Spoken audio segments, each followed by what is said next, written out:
Mr. Gore. Mr. Chief Justice, may it please the Court. District 1 is not a racial gerrymander. Rather, the General Assembly largely preserved District 1 from the constitutional benchmark plan and made changes based on traditional criteria in politics. The panel acknowledged that the General Assembly pursued a political goal of increasing District 1's Republican vote share. It achieved that goal by moving Republicans into the district and Democrats out of the district. All of the direct evidence confirms that it used political data, not racial data, to identify Republicans and Democrats. The panel declared District 1 a racial gerrymander only by departing from this Court's precedents and adopting sua sponte, an erroneous racial target theory. First, the panel failed to enforce the alternative map requirement. In a circumstantial case like this, only such an alternative can disentangle race and politics. Second, the panel's racial target theory hyper-entangled race and politics and simply makes no sense. The panel believed the General Assembly needed a racial target in Charleston County to achieve its political goal district-wide. But a 17% racial target says nothing about voter turnout, says nothing whatsoever about the predominant majority of voters in predominantly white Charleston County, and also is irreconcilable with District 1's recent electoral history. Moreover, even the panel agreed that the General Assembly made political changes in other parts of District 1 without using a racial target. The General Assembly had no reason to and did not use a racial target. It used political data to pursue its political goals. If left uncorrected, the decision below will undermine this Court's holding that partisan gerrymandering claims are not justiciable. Partisan gerrymandering claims can always be repackaged as racial gerrymandering claims if all plaintiffs in lower courts have to do is ignore direct evidence of intent, infer a racial target from the correlation between race and politics, and point to malleable expert analysis. This Court should reverse and not allow its exacting precedents to be so easily subverted. I welcome the Court's questions. Mr. Gore, we review this for clear error, and the district court credited the plaintiff's expert and found your experts non-credible. So how does that meet the clear error standard? The Court will proceed to clear error if it rejects our legal arguments, but let me turn to Dr. Ragusa first. All three of Dr. Ragusa's opinions raised in this appeal contradict his own data and conclusions in his initial report, which actually demonstrated that race did not predominate in the enacted plan's changes to District 1. His own data showed that politics was a stronger predictor than race of whether a VTD was moved out of District 1. He also concluded that there was no statistically significant correlation between race and whether VTDs were moved into District 1. That's at page 187 of the Joint Appendix and page 514 of our jurisdictional appendix. So those facts alone establish that Dr. Ragusa's three opinions at issue in this appeal are unreliable and unprobative. But there's even more. For each of those three opinions, Dr. Ragusa committed other errors. He did not control for VTD location or proximity to the district line. He also did not control for where in the district voters live. Well, I thought he said that as far as geographic contiguity, the size of the different districts was an adequate proxy for that. He did say that traditional principles were embedded in his analysis, but whatever he meant by that, he did also admit on cross-examination that he didn't test or control for those principles and whether they explained the decisions the General Assembly actually made. That's the same error that the experts made in Allen that this Court set aside just last term. His failure to consider the location of VTDs and voters within the district is the same error that was committed by the expert in Cromartie 2, where this Court reversed a finding of racial gerrymandering under the clear error standard. Did your expert present an alternative study which did control for geography and reached a different result? He did not try to mirror Dr. Ragusa's study. Because that would have been the easiest way to undermine the theory. I mean, as I understand it, this was hardly touched upon by the state below. And certainly the state did not do what would seem to be the normal thing if you were really concerned about this, which is to say, look at our study, we controlled for geography, the results are entirely different. We did raise objections to Dr. Ragusa's methodology, and as I was explaining, it is a flawed methodology and not reliable. Moreover, the state presented direct testimony from the map drawer to explain which VTDs were chosen and why. That direct evidence showed, like all the other direct evidence, that decisions were made based on politics and traditional principles and not using race at all. I think you end up in a very poor starting point under clear error, arguing the substance of believability of one expert over another.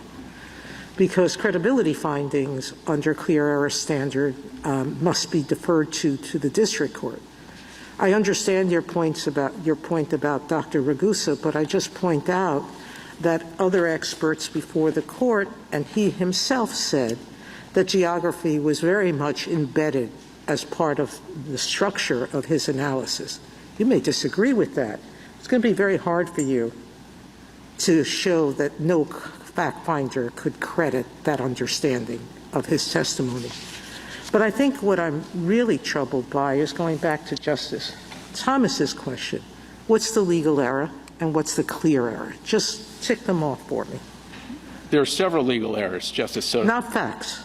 I want legal errors or clear errors that beyond under our standard. The first legal error is the failure to enforce the alternative map requirement. Okay, I'm going to butt in. I'm sorry. Yes, you can start there. The alternative map requirement, doesn't exist.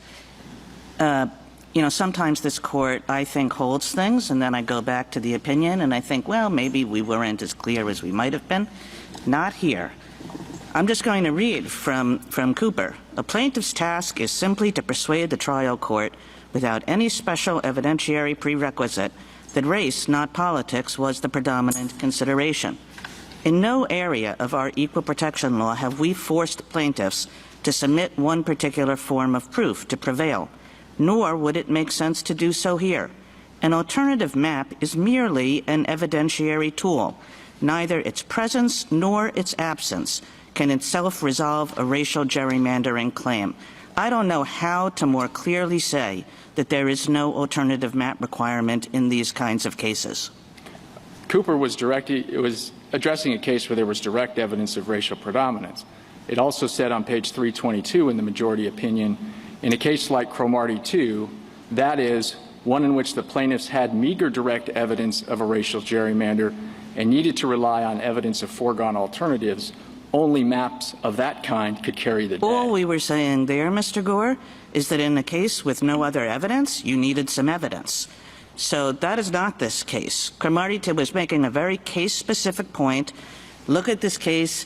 There's none of this kind of evidence. There's none of that kind of evidence. There's none of the other kind of evidence. So, my gosh, in that case, you needed a map. But this is case by case. All we were saying is that when you have no other evidence, you better present a map. But that's not to say that there's anything like an alternative map requirement. If you make your case some other way, that's good enough. And here, the court found, again, on a clear error standard, that the plaintiffs made their case some other way. But even if that's the correct reading of Cooper, Justice Kagan, there were still other legal errors in how the panel conducted its analysis. Well, Mr. Gore, I thought your argument was that, at least as a practical matter, in a case in which there is no direct evidence or virtually no direct evidence, there is no way in which a plaintiff can disentangle race and politics except by providing an alternative map.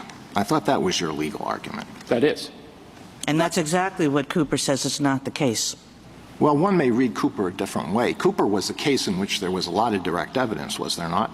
Yes. Well, let me ask you, how could there be direct evidence really in this kind of case? So this is what I'm a little concerned about, because to the extent that this distinction is turning on whether or not there's direct evidence, I wonder if it is reasonable to require such evidence or say that such evidence would exist in a situation that is not a majority-minority district scenario. You can see how there would be direct evidence when the state's goal is to try to, in its view, comply with the VRA. They're trying to make a majority-minority district, so we're going to have some evidence of people saying that. But in a situation like this, where that is not the case, where the state is saying instead we're trying to, achieve a partisan tilt, I guess I don't understand. And, we've also said that it's, intent to use race is a very hard thing to prove just on its own. Are you asking that we have the smoking gun in a situation like this? Not at all, Justice Jackson. As you pointed out, of course, in majority-minority district context, there's often direct evidence of a use of race and even of race predominating. You could also have that in another context if the map drawer or some key legislator admitted to using race as a proxy for politics because they didn't have adequate election data. But are you requiring that? Could we ever make this showing on circumstantial evidence alone? There were some amicus briefs related to computer drawings and that sort of thing that they thought would be particularly helpful in this context. The alternative map itself would perform that requirement, because if race predominated over politics, then any alternative map can be drawn that preserves the political outcome the General Assembly was seeking while removing the alleged racial. Putting that aside, there were alternative maps here that showed that if race wasn't used, the map would not look like this. So it didn't show what you're saying, but we go back, let's move back past the map, because I think Cooper was petulantly clear that you don't need a smoking gun. And if you don't need a smoking gun, you don't need direct evidence. What are the other legal errors? Another legal error was the panel's misconstruction of the Shelby County decision. It also failed to disentangle race and politics, as this court has directed it to do. It ignored volumes of direct evidence on the politics versus race question. It didn't even discuss that evidence in its opinion. It rejected. The person who drew it was Mr. Roberts, and it disclaimed his credibility. So whatever the legislature said in terms of their intent is irrelevant. It's what he did, and the court did not believe that he didn't use race. It said so. The court did not accept his version of events, but didn't make a credibility finding based on his demeanor or testimony at trial. It simply credited other evidence. But in conducting the sensitive inquiry that Cooper requires, the court was required to look at all the evidence, direct and circumstantial, of intent, and it simply didn't do that here. Senator Campson testified. That's the legal error, is that they didn't correctly weigh the evidence? They didn't correctly conduct the inquiry. That sounds like a factual error to me. I mean, your brief basically, says we have legal errors, and then it says, well, the evidence didn't show. Those are factual errors. That's subject to the clear error standard, going back to Justice Thomas's question. To the extent we've also made a clear error argument, I agree. But we've pointed out that the district court failed to properly apply the standards that this court required in Cooper. Cooper could not have been clearer on that point, that the district court is required to weigh all the direct and circumstantial evidence of intent to ensure that plaintiffs have disentangled race and politics. They also were required to presume the good faith of the General Assembly and its explanation for what it did and the lines that it drew. But the panel failed to do both of those things. There were mountains of direct and And it just sounds to me as though you have a different view of the evidence, that you think, well, the evidence showed that we were just doing politics. And the court said, no, the evidence showed that you were doing race as a proxy for politics.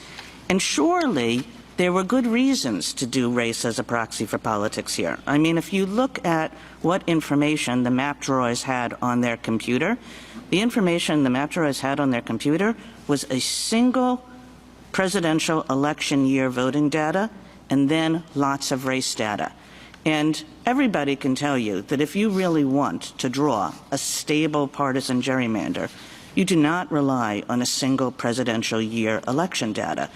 I mean, they had not only the opportunity, it was sitting there on their computers, but the clear incentive to be looking at this race data, which is certainly more predictive of future voting behavior than a single presidential year election, in which President Trump was the candidate, which further distorts voting behavior. We totally disagree with that reading of the record. The panel itself did not call into question the reliability of the General Assembly's election data. It, in fact, used that very election data to support its racial target theory. So if that election data is unreliable, the panel's entire line of reasoning is unreliable. All of the unrebutted direct evidence established that the map drawing team thought that that evidence was reliable and actually used it to draw lines. Now, on the question of whether racial data... There was evidence that they looked at it. There was evidence that it went into their analysis. But I mean, look at it. There was what the panel said was that there was also plenty of evidence that they looked at the voting record, and not just as a legal check on the back end. Nobody needs to have the voting records on your computer as you draw the maps in order to make a legal check.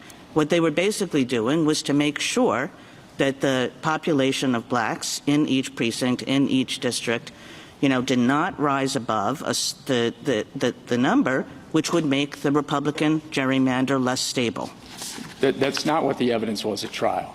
The evidence was that the racial data is embedded in the software, but that the map drawer would have to scroll over to a different screen or down to the bottom in order to be able to see it. Mr. Gore, is there anything suspicious about the fact that a map drawer knows the racial demographics of the state, or has available the racial demographics of the state? Haven't we spoken about that? Yes, many times this court has said that mere awareness or consideration of race doesn't prove racial predominance, and that would be particularly true in a state like South Carolina, which has Voting Rights Act issues. Your defense was not something along the lines of, we looked at the racial data, but it didn't rise to the level of predominance. Actually, your defense was, we didn't look to the racial data for this purpose.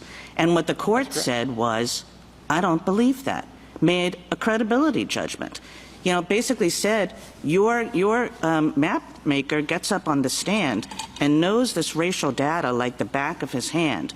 And the court says, I just don't believe that they were not looking at the racial data that was right there in front of them for the purpose of making their gerrymander more secure. And that underscores the district court's error in failing to look at all the evidence. It's true the map drawer knew the racial composition of one precinct, one VTD. He didn't know the racial composition of other VTDs the district court asked him about, but he did know the political composition of those VTDs and testified to that at trial. Moreover, racial data is not a good predictor of partisan outcomes because racial data doesn't measure turnout or voting behavior. To the contrary, a presidential election is what doesn't measure turnout in a non-presidential year correctly. I'll just ask you this. There are two maps, let's say you have before you, where the election data says these districts favored President Trump. One has a 20% BVAP, and the other has a 17% BVAP. Now, doesn't any map maker look and say, I would rather have the 17% BVAP in order to make sure that going forward this continues to be a Republican district? I don't believe that's true at all, Justice Kagan. I think they'd look at how much the areas favored President Trump by. And in this particular hypothetical, if we use Berkeley... Holding that constant,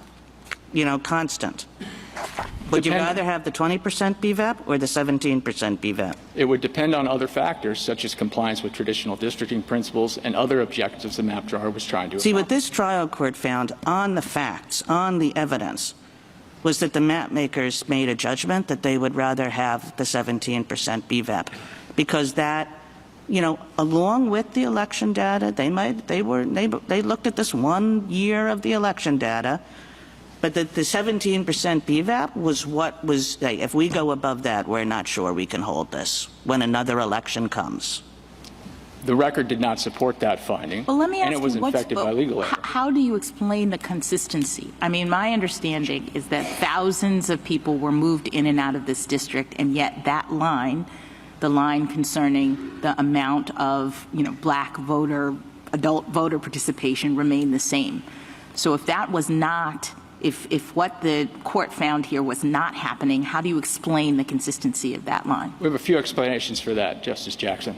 So the first, to address Justice Kagan's hypothetical, is that the BVAP in draft plans through the drafting process actually changed.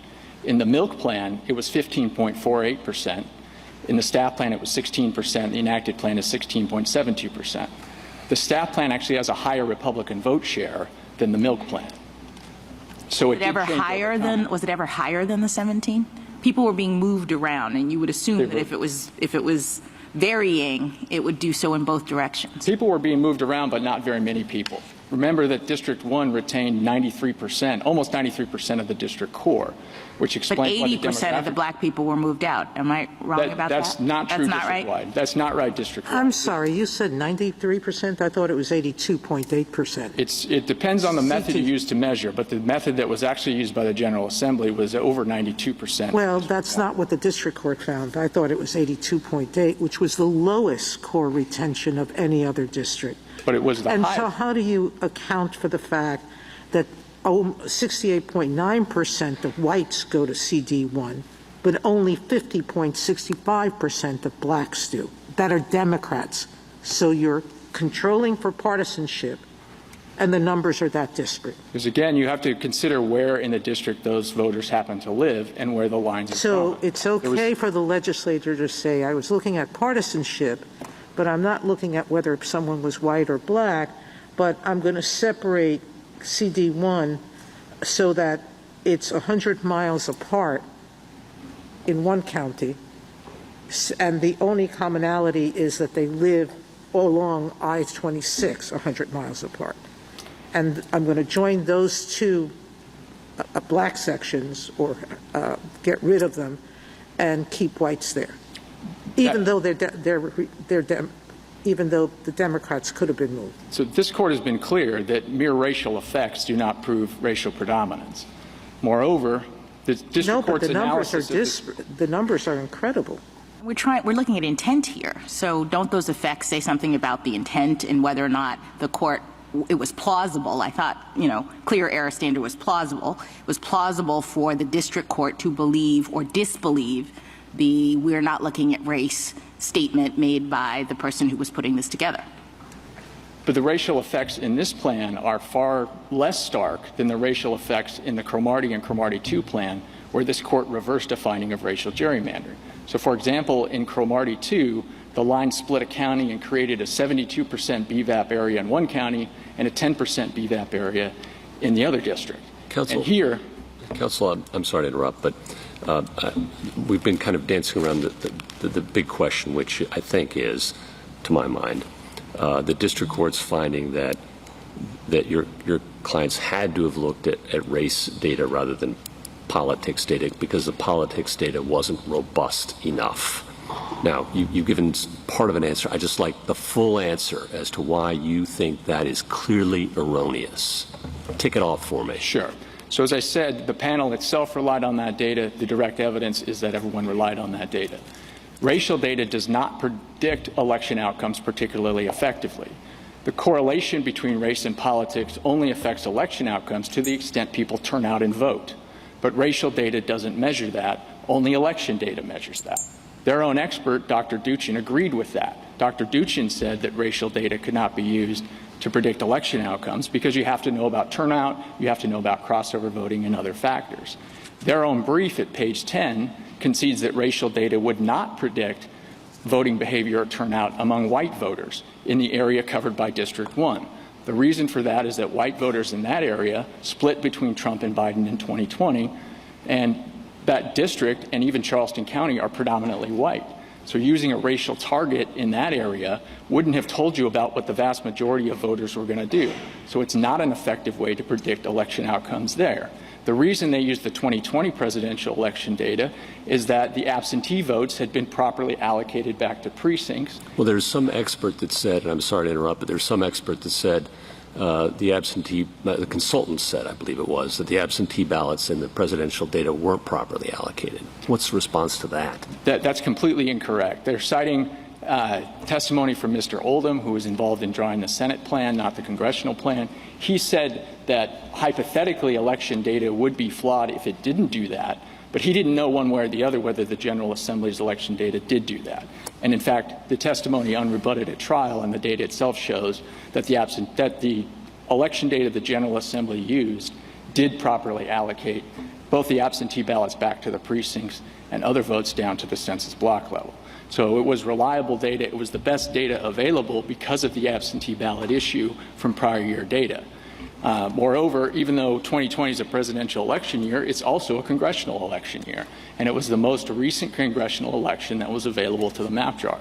It's not uncommon for map drawers to use 1 year's worth of election data and to have it be the most recent year. If I could just, summarize what you just said, you think it's clear error on the court's part that it did not accept the view, clear error that it did not accept the view that racial data would have helped the map makers draw a more secure Republican gerrymander. Yes, that is clear error on this record for the reasons I've just explained. Moreover, it demonstrates the panel's legal error in failing to apply the correct standards, which included its failure to conduct a predominance analysis. Yeah, thank you, Mr. Gore.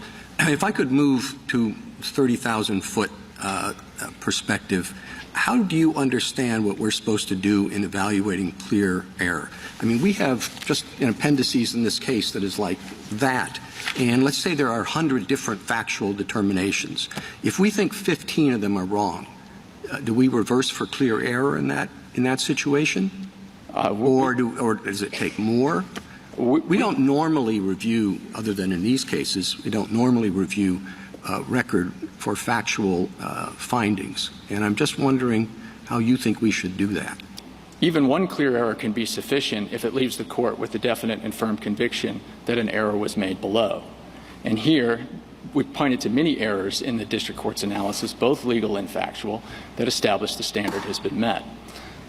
This court did exactly this in Cromartie 2. In Cromartie 2, the court reviewed the record and determined that clear error had been committed and therefore reversed a finding of a three-judge panel of racial predominance.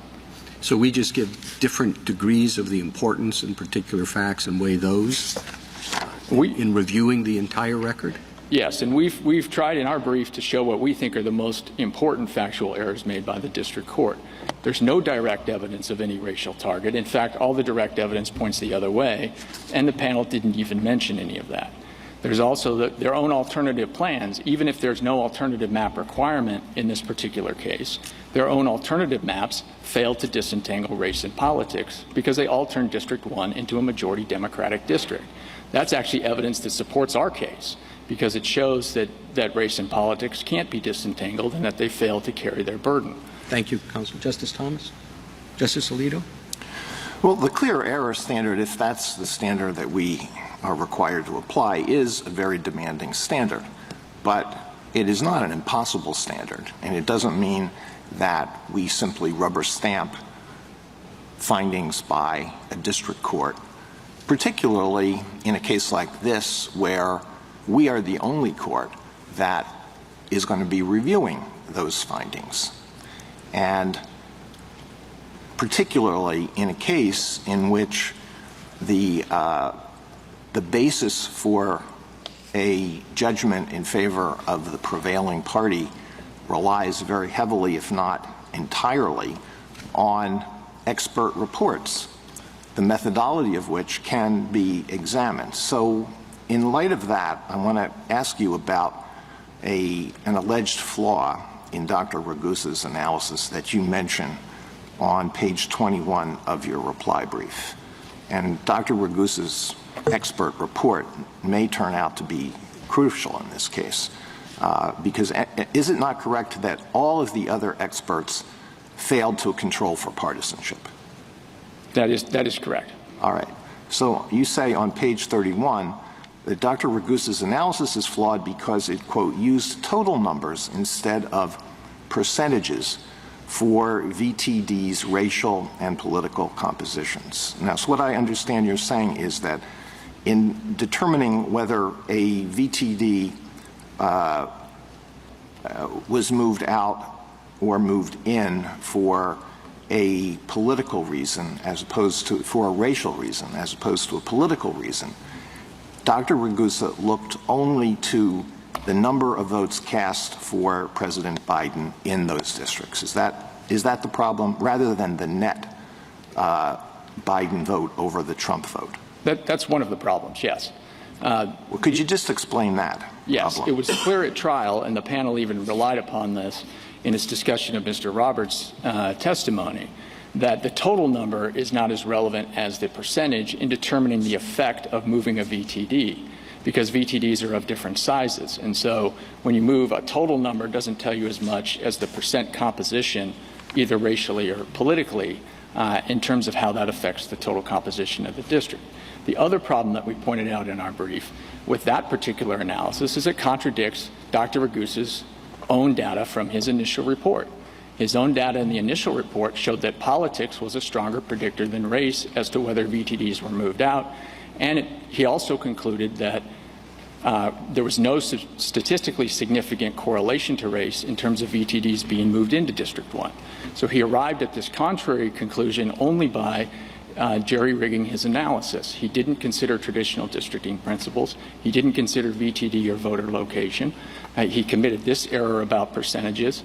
And he also didn't consider VTD. He lumped these VTDs together in very broad categories, and so they were dissimilar. It was a dissimilar apples to oranges comparison. Okay, can I ask you one more question, and that concerns Mr. Roberts and his job and his background. Am I correct that he is employed by the legislature? That's correct. And has been employed by the legislature for some period of time? That's correct. And he draws maps for both Republicans and Democrats? Yes, he did.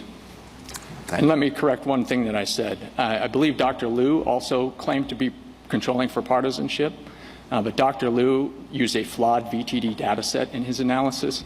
So his analysis of the enacted plan's VTD moves is also flawed. The joint appendix at 142 to 144 illustrates the magnitude of that flaw. He thought his data set told him there were 91 split VTDs in the enacted plan. That's 7 times more than there actually were, which is 13. All right, thank you. Justice Sotomayor?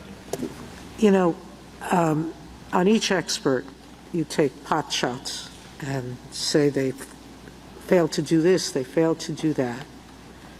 But we've never required one perfect expert to testify to all aspects of a case. But I worry that your methodology is going to suggest that what we do now is do exactly that. And instead of looking at the gestalt, which is what the district court did, not the gestalt, but the whole picture. So you discount all 4 of the plaintiff's experts, Dr. Ragusa, but there were 3 others. 2 of the experts accounted for partisanship but not geography, and 2 others accounted for geography but not partisanship. There's no rule that requires one expert to do all of it. And even with Dr. Ragusa, his purpose for his choices were not your purposes. His purposes for his choices were to show that VTDs with a particular percentage of blacks were going to be selected over white districts. And that proof he made. So I'm wondering, where would the clear error standard come in for us to be doing what Justice Alito did in picking one factor and saying this is a critical flaw that can't be made up by the circumstantial evidence around it from all other 3 experts? 2 responses on that, actually 3 maybe, Justice Sotomayor. The first is that this is supposed to be a demanding burden for plaintiffs. And so this kind of analysis of the evidence they actually put forward is exactly what this court did in Cromartie 2 when it recognized that the clear error standard is informed by the demanding burden of proof that the plaintiffs bore below. And in Cromartie 2, the court rejected— But that doesn't change the clear error standard. That doesn't make it harsher. Under any proper formulation of the clear error standard, however, the court has to ensure that what the district court relied on was actually reliable evidence. And this court's already did that in Cromartie 2 when it rejected an expert analysis. So if I come away from this looking at all 4 experts and looking at other cases where we've accepted that expert testimony, even with the pointed out flaws, does that defeat your argument? No, I don't think it does, because what I think you'll find is that in Allen, the court rejected the analysis of 2 of the 4 experts that they put forward in this case. That's Dr. Duchin and Dr. Amai. But it didn't in others. Don't know that those particular experts came before the court, but they made exactly the same error, committed exactly the same errors in this case that they committed in Allen that led this court to set aside their analyses. In particular, and even more so here, because they failed to consider politics in their simulation and ensemble analyses, so they say nothing on the disentanglement question. Justice Kagan?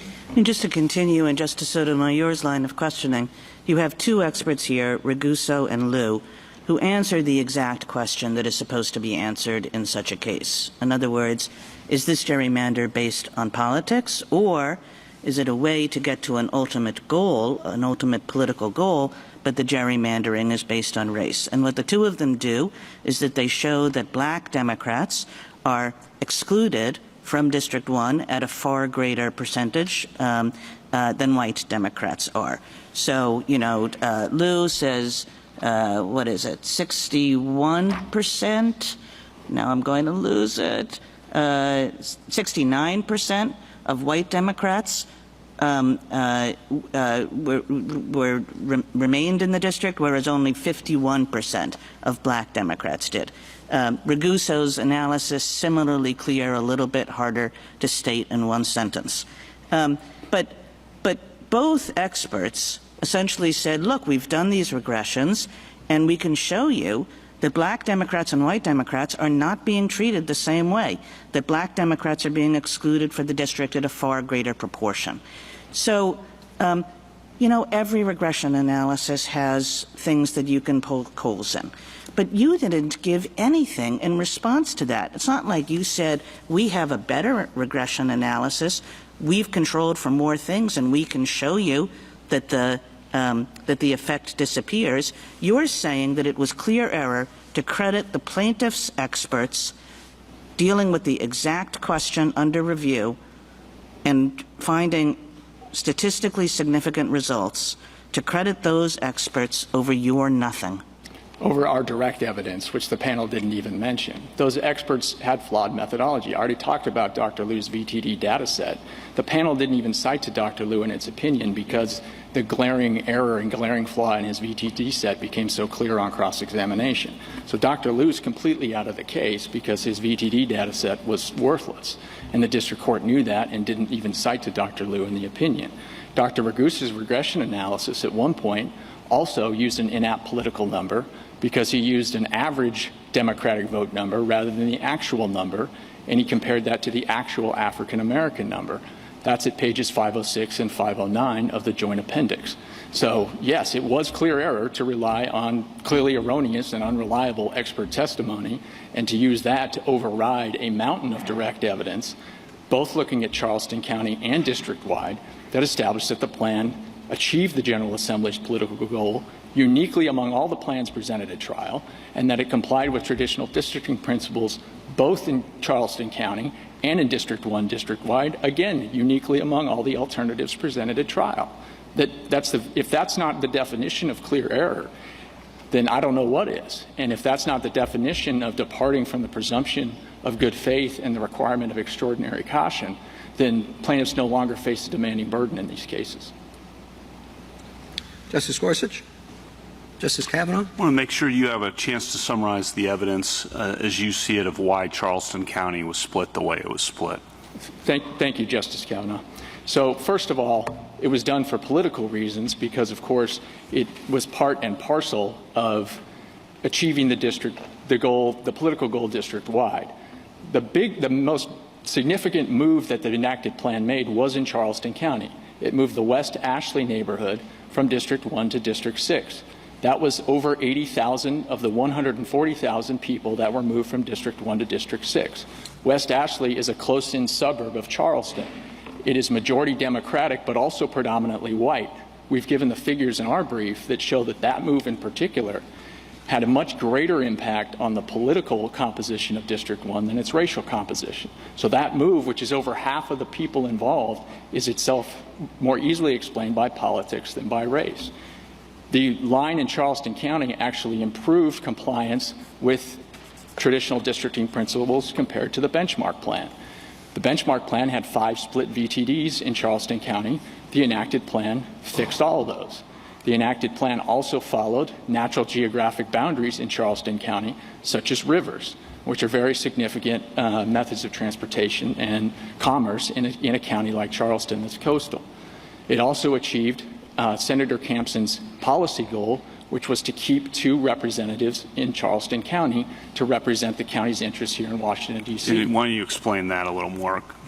So Senator Campson testified on direct that he loves having Jim Clyburn represent a portion of Charleston County because Congressman Clyburn is one of the most powerful Democrats in the Congress. And what Senator Campson explained is that Joe Biden wouldn't be president if it weren't for Congressman Clyburn. So of course he wants Congressman Clyburn representing the interests of his home county of Charleston. But he also wanted to keep a Republican representative there too in case there's a change in administration here in Washington. Congressman Clyburn's own draft map kept a split in Charleston County because he wanted to keep a portion of Charleston County in his district as well. What was the black voting population in District 1 in that map? It was only 15.48%, which is lower than where it ended up under the enacted plan by more than a point. Justice Barrett? I have a question about Dr. Ragosa's expert report. I just want to make sure that I understand because the circumstantial evidence is what the plaintiffs relied on and the whole issue is disentangling race and partisanship. I understood your brief to say, but you haven't said this yet that I heard, so I want to make sure I understand it correctly, that he did not take into account factors like contiguousness and compactness, and so he was assuming that you could have essentially kind of an island cut off in the middle of the district that would have more black voters, which would obviously then not be contiguous. Am I misunderstanding that? That's correct for his county envelope analysis, yes. And what he also didn't do is the other piece of that is control or test for traditional principles. That's on page 197 of the joint appendix. And what we mean by that is it would be possible to draw different lines for District 1 in counties. Take Charleston County or Dorchester, which are both split. But if you want to go out and grab that other VTD, you have to make trade-offs elsewhere. Because if you're changing the shape of the district or picking up additional population from other VTDs, you have to offset that somewhere else.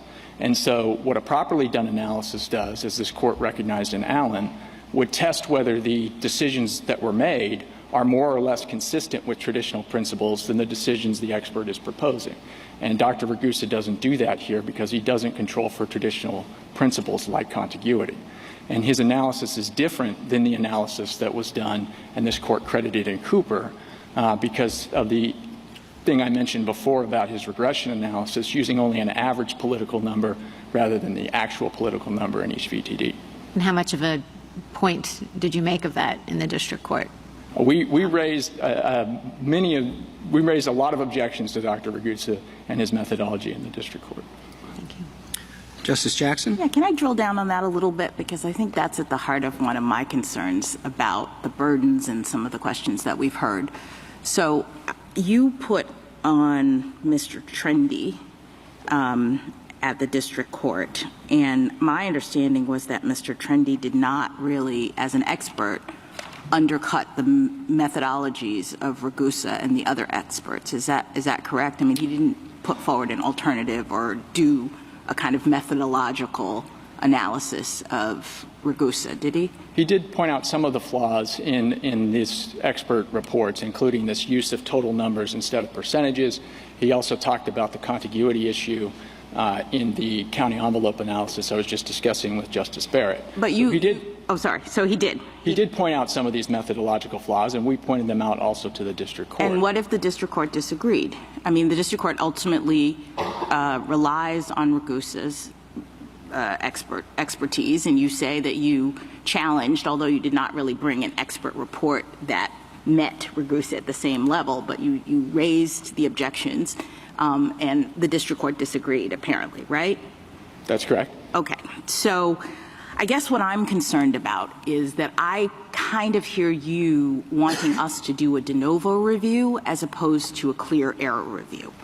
Because to the extent that you're now asking us to look at the flaws in Ragusa's testimony and I guess disagree with the district court's crediting that report, that sounds to me like de novo. I understood from Cooper that the clear error standard, and I had it here a second ago, is a highly deferential standard that the court may not reverse just because it would have decided the matter differently. A finding that is plausible in light of the full record, even if another is equally or more so, must govern. So to what extent do we have to credit the district court's disagreement with your objections to Ragusa's report? It's a great question. Let me give a couple of responses. First of all, as you've just read from Cooper, the court has to consider whether it's plausible in light of the entire record and all of the evidence. And here the district court just ignored other evidence that was put forward. What we are asking the court to do is exactly what it did in Cromartie 2.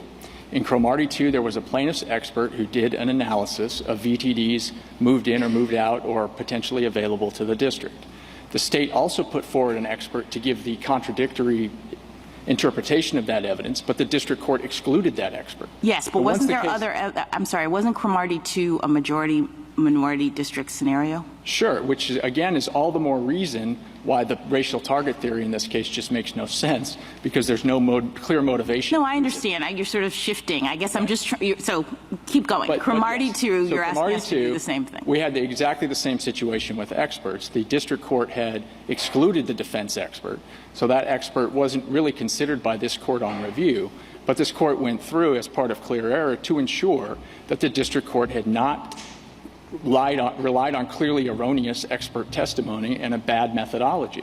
That's what most of Cromartie 2 But how does clear error work in that? So, I understood the standard now, post-Cooper, to be, is it plausible that the district court could have relied on Ragusa's testimony and could have found it to be reliable, and in the absence of a defense expert that's actually poking methodological holes in it, I think you have a hard time. If our burden is just to say, was it plausible that the district court got it right in terms of the crediting of the Ragusa's report? I don't think that's exactly what the clear error standard requires. All right, so tell me what it requires. Is the district court's finding of predominance as a finding plausible in light of the whole record? And that includes both the expertise and also the district court's credibility findings, which is another sort of aspect of this that I really wanted to pin down. You say the district court ignored other evidence, but it did have a trial, and it had the actual person who drew the maps come in, and there's testimony in the record where the court itself is questioning directly, not relying on the attorneys, but actually putting questions to that map drawer. And I'm just wondering how we are to assess the court's determination that it disagreed with or didn't believe the expert when he said, I was looking at partisanship and not race. It was not a credibility determination because the court never based that on his demeanor on the witness stand or a trial. The court credited other evidence, but there was also other evidence the court didn't even discuss. So are you saying the court could not have disagreed? I mean, they asked him the question, moving that line up into the African-American areas of North Charleston, you would say was for a partisan lean, correct? And the witness says yes, and they ultimately find that that's not so. So why isn't that a finding? I disagree. I don't believe you. A credibility determination, as we pointed out in our reply brief, requires a determination about the demeanor of the witness on the stand. Otherwise, district courts could always wrap their fact findings in credibility determinations in an attempt to avoid review. They didn't even do that here. There isn't that kind of classic credibility determination. But even setting that aside, there was all kinds of direct testimony from Senator Campson, who was the sponsor of the bill, from Senator Massey, who was the Senate Majority Leader, from Representative Jordan, who also testified about text messages in the record. So what would a plaintiff have needed? And this is my final question. I'm short on time. What would a plaintiff have needed, in your view? Direct evidence, a statement that says we are using race and not partisanship in this particular area. That, or an alternative map that disentangled the two, or, if you think the alternative map's not required, a full evidentiary picture that showed that traditional principles actually were subordinated to race. And here there's been no showing for the reasons I just discussed with Justice Kavanaugh. Thank you. The line in Charleston County complies with traditional principles. Thank you. Thank you, counsel.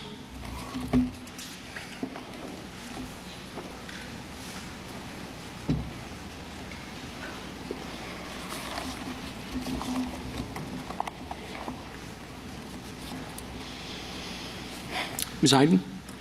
Mr. Chief Justice, and may it please the Court.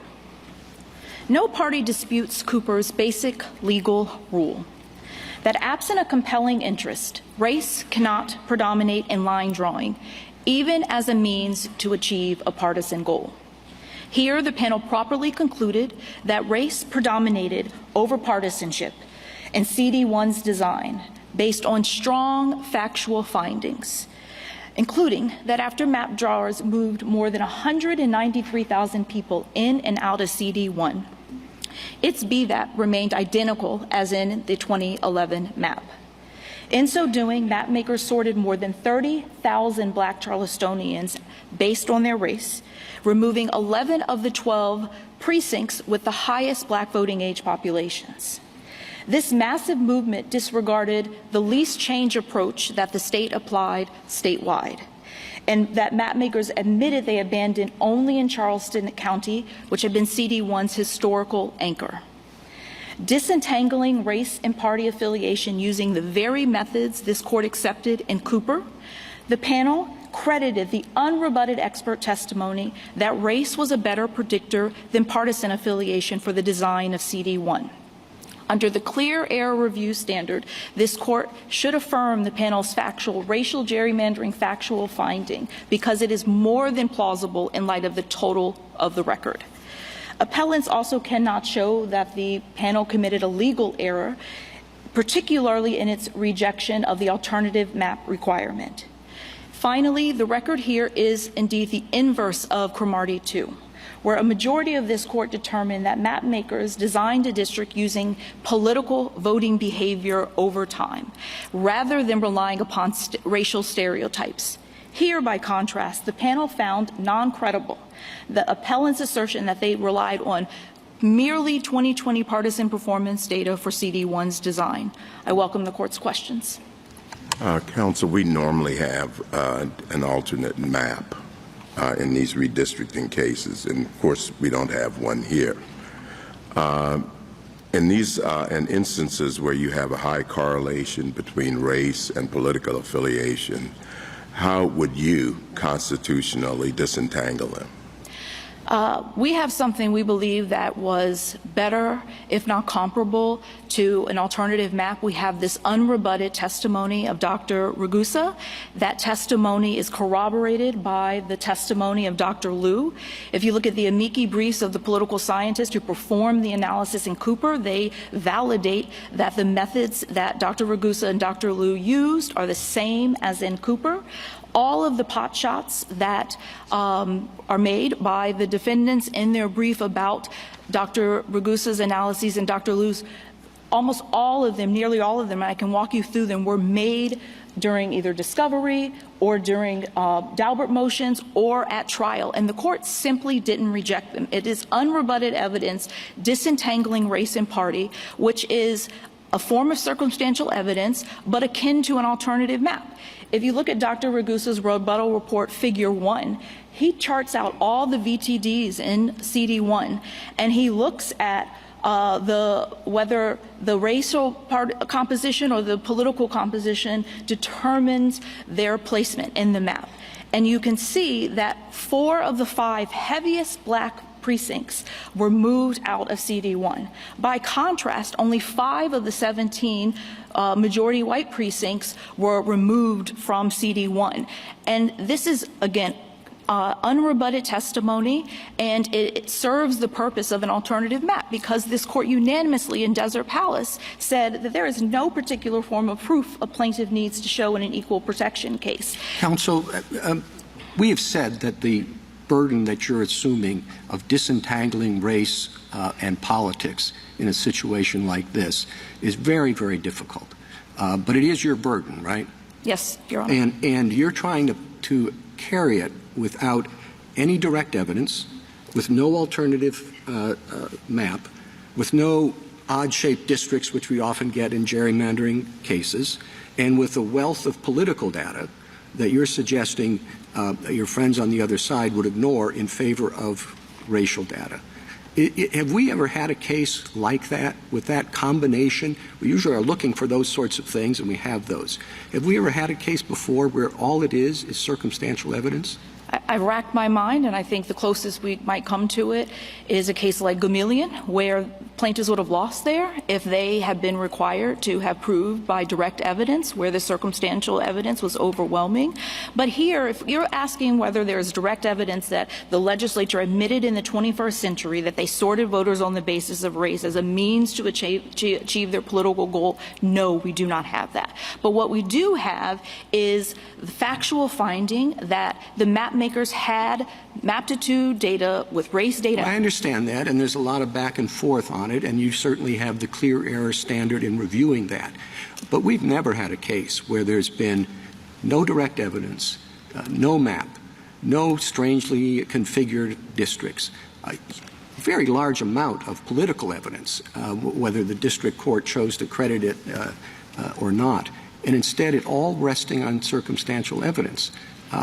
Circumstantial evidence to determine what we held as recently as in Allen last year is something that is peculiarly in the province of the states in drawing the districts.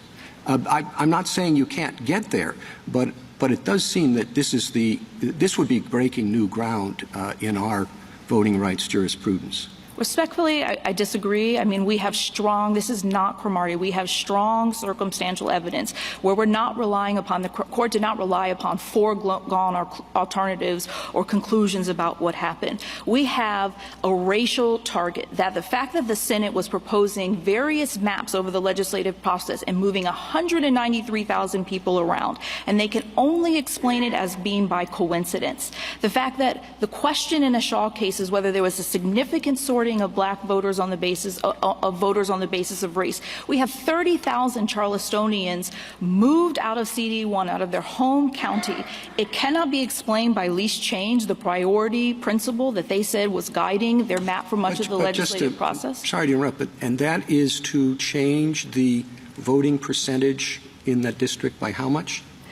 Ultimately, it was by 1.36%, and Senator Kempson used that 1.36%, the lead sponsor, to disclaim that this was a partisan gerrymander during the legislative process. So the court accepted that they had a legitimate means to achieve this political goal. We don't dispute that.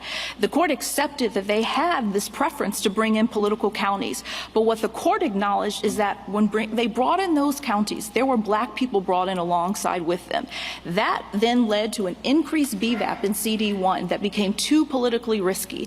And for the black people they brought in, they offset the black people by expelling them from Charleston County. And that goes to the heart of this court's jurisprudence of using race as a means, even for a legitimate political goal. Well, it's not, just so I understand correctly, this is not a voting rights case, right?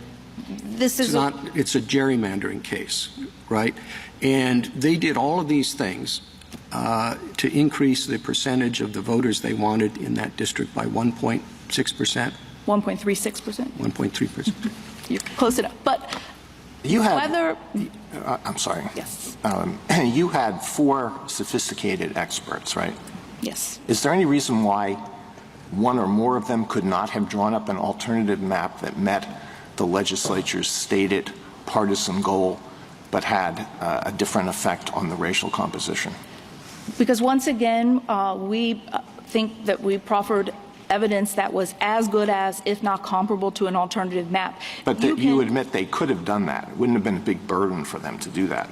Well, and they didn't do it. That the legislative record reflects that the partisan justifications did not become clear until midway through trial. For most of the legislative session, most of discovery in the case, the enacted map was defended as being compliant with traditional redistricting principles. I mean, this whole case is about disentangling race and politics, right? That's what the whole case is about.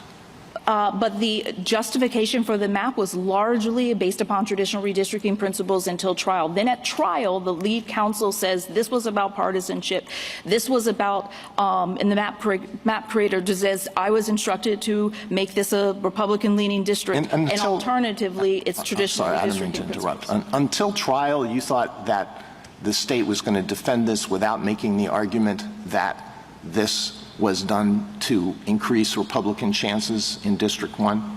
Yes, because Really? it was not in the guidelines for the legislature that they were achieving a political goal. There are statements that we have included in our brief that outline that people were disclaiming that this was about partisanship and this was about. But even you didn't see that in the discovery. You had very extensive discovery. There was people during. They didn't say the discovery doesn't. The members of the legislature in the discovery didn't say this is what our aim was. If you look to the testimony of people like Mr. Fiffick, Mr. Torini, these are counsel for the staff. They were all disclaiming in the lead up to trial that this was about partisanship. And in fact, Let me I mean, come back you to know Dr. the record better than I do, but is it a particular surprise that people did not brag about the fact that they were doing a partisan gerrymander? And the court acknowledged that in its opinion. Is it a surprise that instead they disclaimed that they were doing a partisan gerrymander until it got to the point where they thought we better make a case? And we know that they were, notwithstanding looking at BVAP throughout the legislative process, they were running BVAP reports for every map, and they were looking at the connection between racial data and political data, and because they believe, whether they were right or wrong, whether they should have relied upon one piece of partisan data or not, they were relying upon race consistently to understand the ramifications politically for their map drawing. did- And they you have have no no other reason. Do you have evidence of that they were relying extensively on race? Yes, we know that, again, they were looking at race as they on the screen, seeing how it Well, they had factored the into racial BVAP, data. and seeing how Is there it anything affected the surprising about that? and we don't have a problem with them looking at race data or being race conscious, but they had no good reason to do it, and again, they were disclaiming it. But I thought counsel that needed to ensure compliance with the Voting Rights Act was asking Mr. Roberts for the racial data. There's never been a defense that they were trying to draw CD1 in order to comply with the Voting Rights Act. They disclaimed that they were looking at race at all, and the court found non-credible that they were not looking at race. In fact, the experts tested, do the maps, are they more predictive based upon racial data and BVAP data than they are partisan data. They use the 2020 political data that the states that they only used. And Dr. Ragusa, corroborated by Dr. Amai, demonstrate that race was a better predictor than the only single piece of data that they had, that their consultant for the Senate was telling them was unreliable for predicting political behavior over time. These are all factual findings. Dr. Amai, Why did they have so little electoral data? Because, I mean, it strikes me as like, if you were really using electoral data, why wouldn't you have more of it? Well, they had more. In addition to the 2020 political data, they got the 2020 presidential data, they have the 2020 Senate data, but they've never advanced that they use that. The State Elections Commission is a defendant in this case, and they have tons of data, but they did not use it. And what the record reflects is that they were consistently looking at race because they had an expectation that race was a predictor for how political outcomes would perform. This is shown in the closing argument of counsel, my friend, who showed the connection between race and party in his closing, but he was relying upon racial reports and some partisan reports that were being generated during the legislative process. And once again, it is more than plausible that the court said in the total of evidence that the fact that there was this consistency in the BVAP, despite the fact that maps were changing over time. The House even tried to propose a map that was 20% BVAP, and Senator Kenson intervened, and then the House ultimately adopted a map with the BVAP.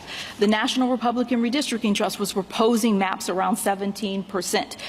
And in the colloquy with Mr. Roberts, the court asked, what would happen if you bring in VTDs or counties that maybe are not majority black but are below majority black? Would that affect the overall BVAP of your district? And he acknowledged that it would. Well, when race and partisanship are so closely aligned as they are, in fact, why is it surprising that a legislature that is pursuing a partisan goal would favor a map that turns out consistently to have the same BVAP? Because if they're using race as the means to get there, this court last term said that a legitimate interest cannot be achieved with illegitimate interest. If that's what they're using. But if they are disregarding race entirely and looking only at politics, where race and politics are so closely aligned, it isn't surprising that when you want to get a district that has a certain Republican percentage, you're going to get a district that has a steady BVAP.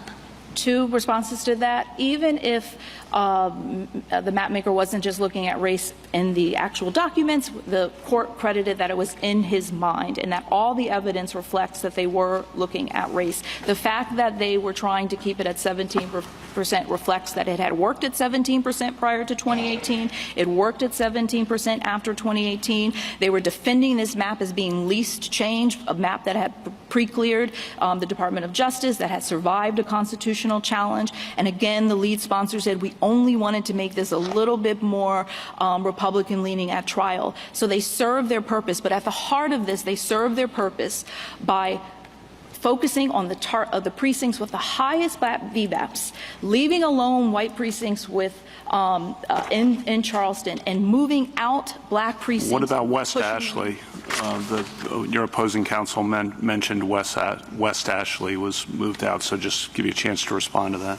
West Ashley is cited by the court. This is a historic community that has a lot of mixed precincts, but what we see is that the entirety of... It's predominantly white, isn't it? It's predominantly white, but the precincts with the highest and most significant black populations, those were targeted for movement. And the court recognized that, yes, white voters may be overall impacted by this map, but because this is a white versus register reality on the ground look by this three-judge panel, they recognized that there were some mixed precincts. There were white voters impacted, but the unrebutted expert evidence is that race was a better predictor for movement, and that black voters were significantly and disproportionately targeted for movement. And that is unrebutted by the state. The district court says they cannot explain the 30,000 Charlestonians moved out of CD1. They've never been able to explain that. I'm sorry. Did you want to finish your sentence? They've never been able to explain that significant sorting, which complies with the question in Shaw. Yeah, I think this goes to what Mr. Gore claims is a very serious flaw in Dr. Ragusa's methodology. And I want you to talk about that. Maybe you have a good answer to his argument. So let's say the Republican legislature is intent on ensuring that District 1 has a Republican lead. Then all else being equal, which of the following two precincts would they rather include in District 1? A district with a precinct with 3,000 residents that went 900 to 800 for Trump, 900 votes for President Trump, 800 votes for President Biden, or a precinct with the same number of residents, 3,000, that went 700 to 600 for Biden. 700 votes for President Biden, 600 for Trump. Which one would you rather include if you're a Republican legislature that wants to produce a Republican-leaning district?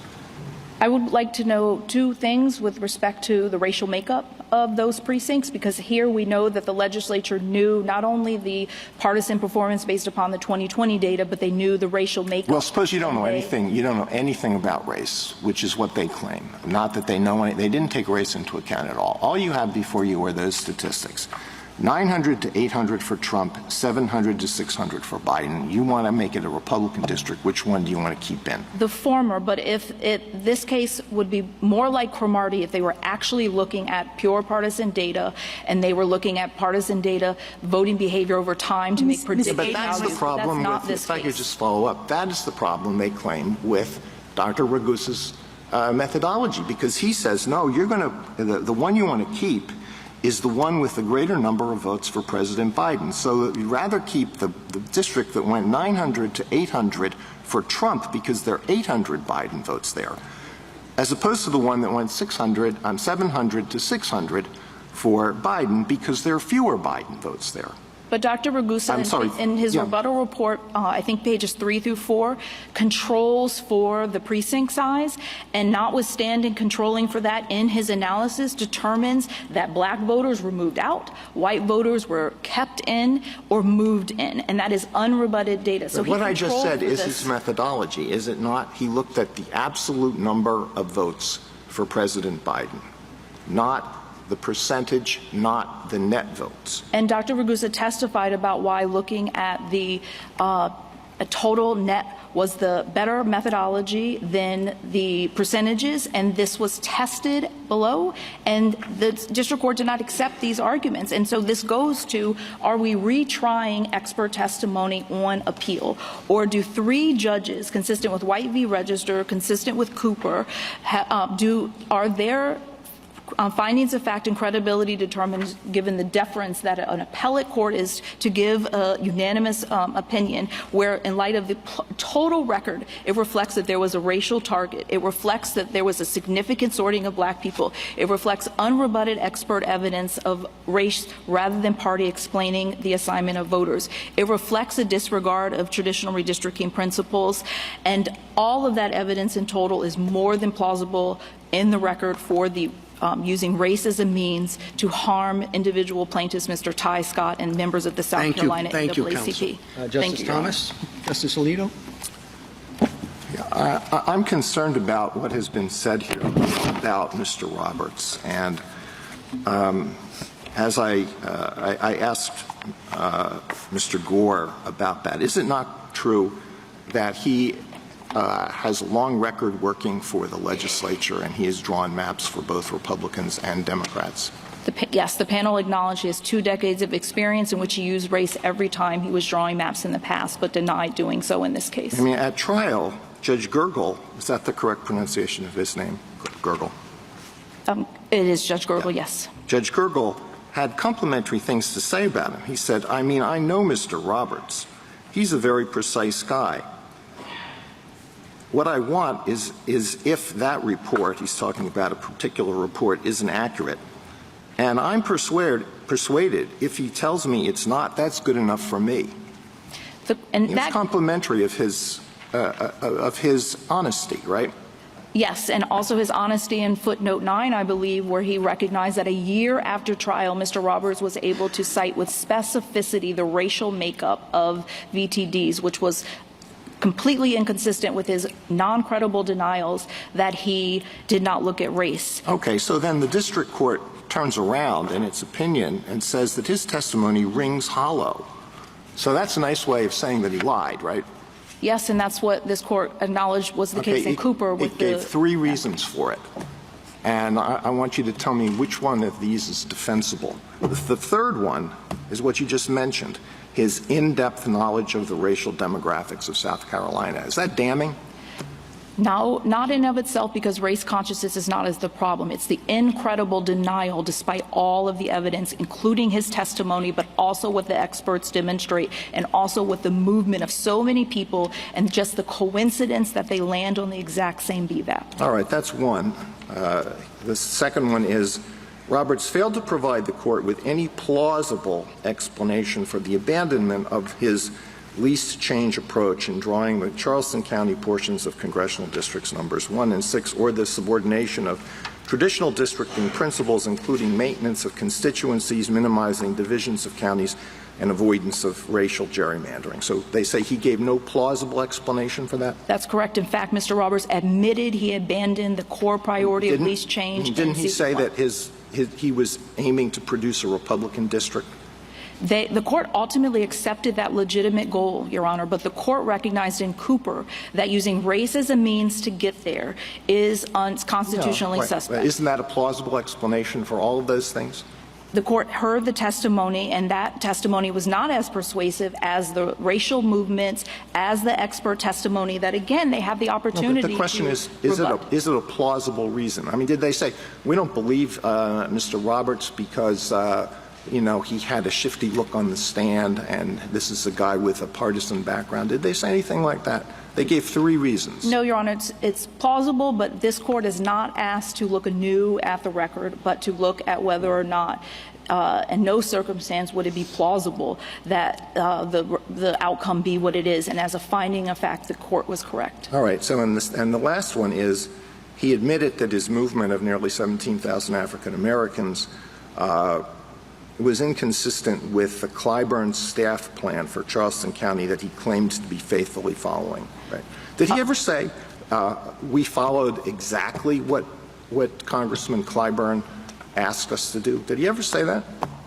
The state makes a big defense that their map is consistent with what Senator Clyburn or Representative Clyburn was seeking. The amicus brief shows that that is not what the record actually reflects. And more importantly, what the court found was that Representative Clyburn's partial map did not treat the area of West Ashley, which was so critical to the VTDs that were moved out, that sorted voters on the basis of race. The partial map that Representative Clyburn put forward did not harm West Ashley in the same way. Let me come back to the question I asked about why your experts did not produce an alternative map. Dr. Imai produced 10,000 maps, right? Correct. For one simulation. Yeah, he ran a simulation with 10,000 maps. He never considered politics. As Dr. Imai's testimony reflects, that he tested for the criteria that the state was saying they were using in their guidelines, the objective criteria. And Dr. Imai and Dr. Duchin's methods are merely useful in this case as further support, as the district court recognized, to show that race was a significant factor in the design. Well, in a case that's all about disentangling race and politics, how can we possibly give any weight to an expert report that did not take politics into account at all, purportedly? The district court was confronted with that question and relied upon Dr. Imai's testimony for the findings that it thought were probative or not of the issue. But we do have the Dr. Ragusa and the Dr. Liu unrebutted testimony that did disentangle race, and that served the purpose of an alternative map, because we can look at figure 1 in the rebuttal report that Dr. Ragusa includes and look at the VTDs that were available to be moved in a white, heavily white precincts that were available to be moved in, and those simply were not moved in. So they serve the same purpose as an alternative. The defense expert, Ms. Sean Trendy or Trend, evaluated Dr. Ragusa's maps and found that Democrats would win District 1 in over 90% of the maps that Dr. Ragusa produced.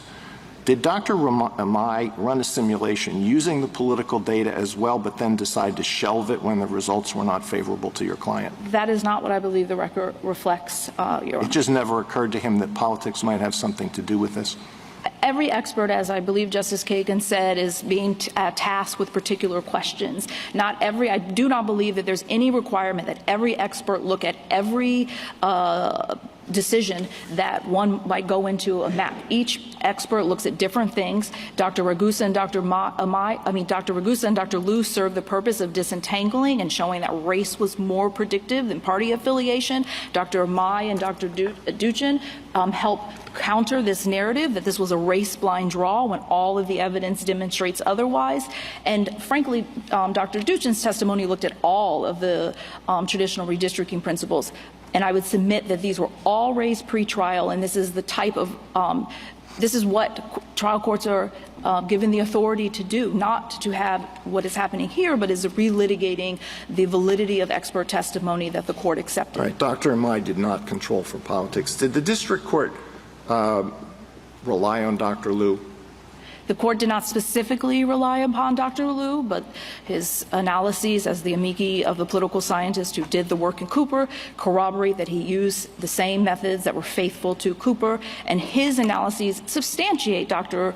Ragusa's and point in the same direction, that race was a better predictor than partisan. Did Dr. Duchin control for politics?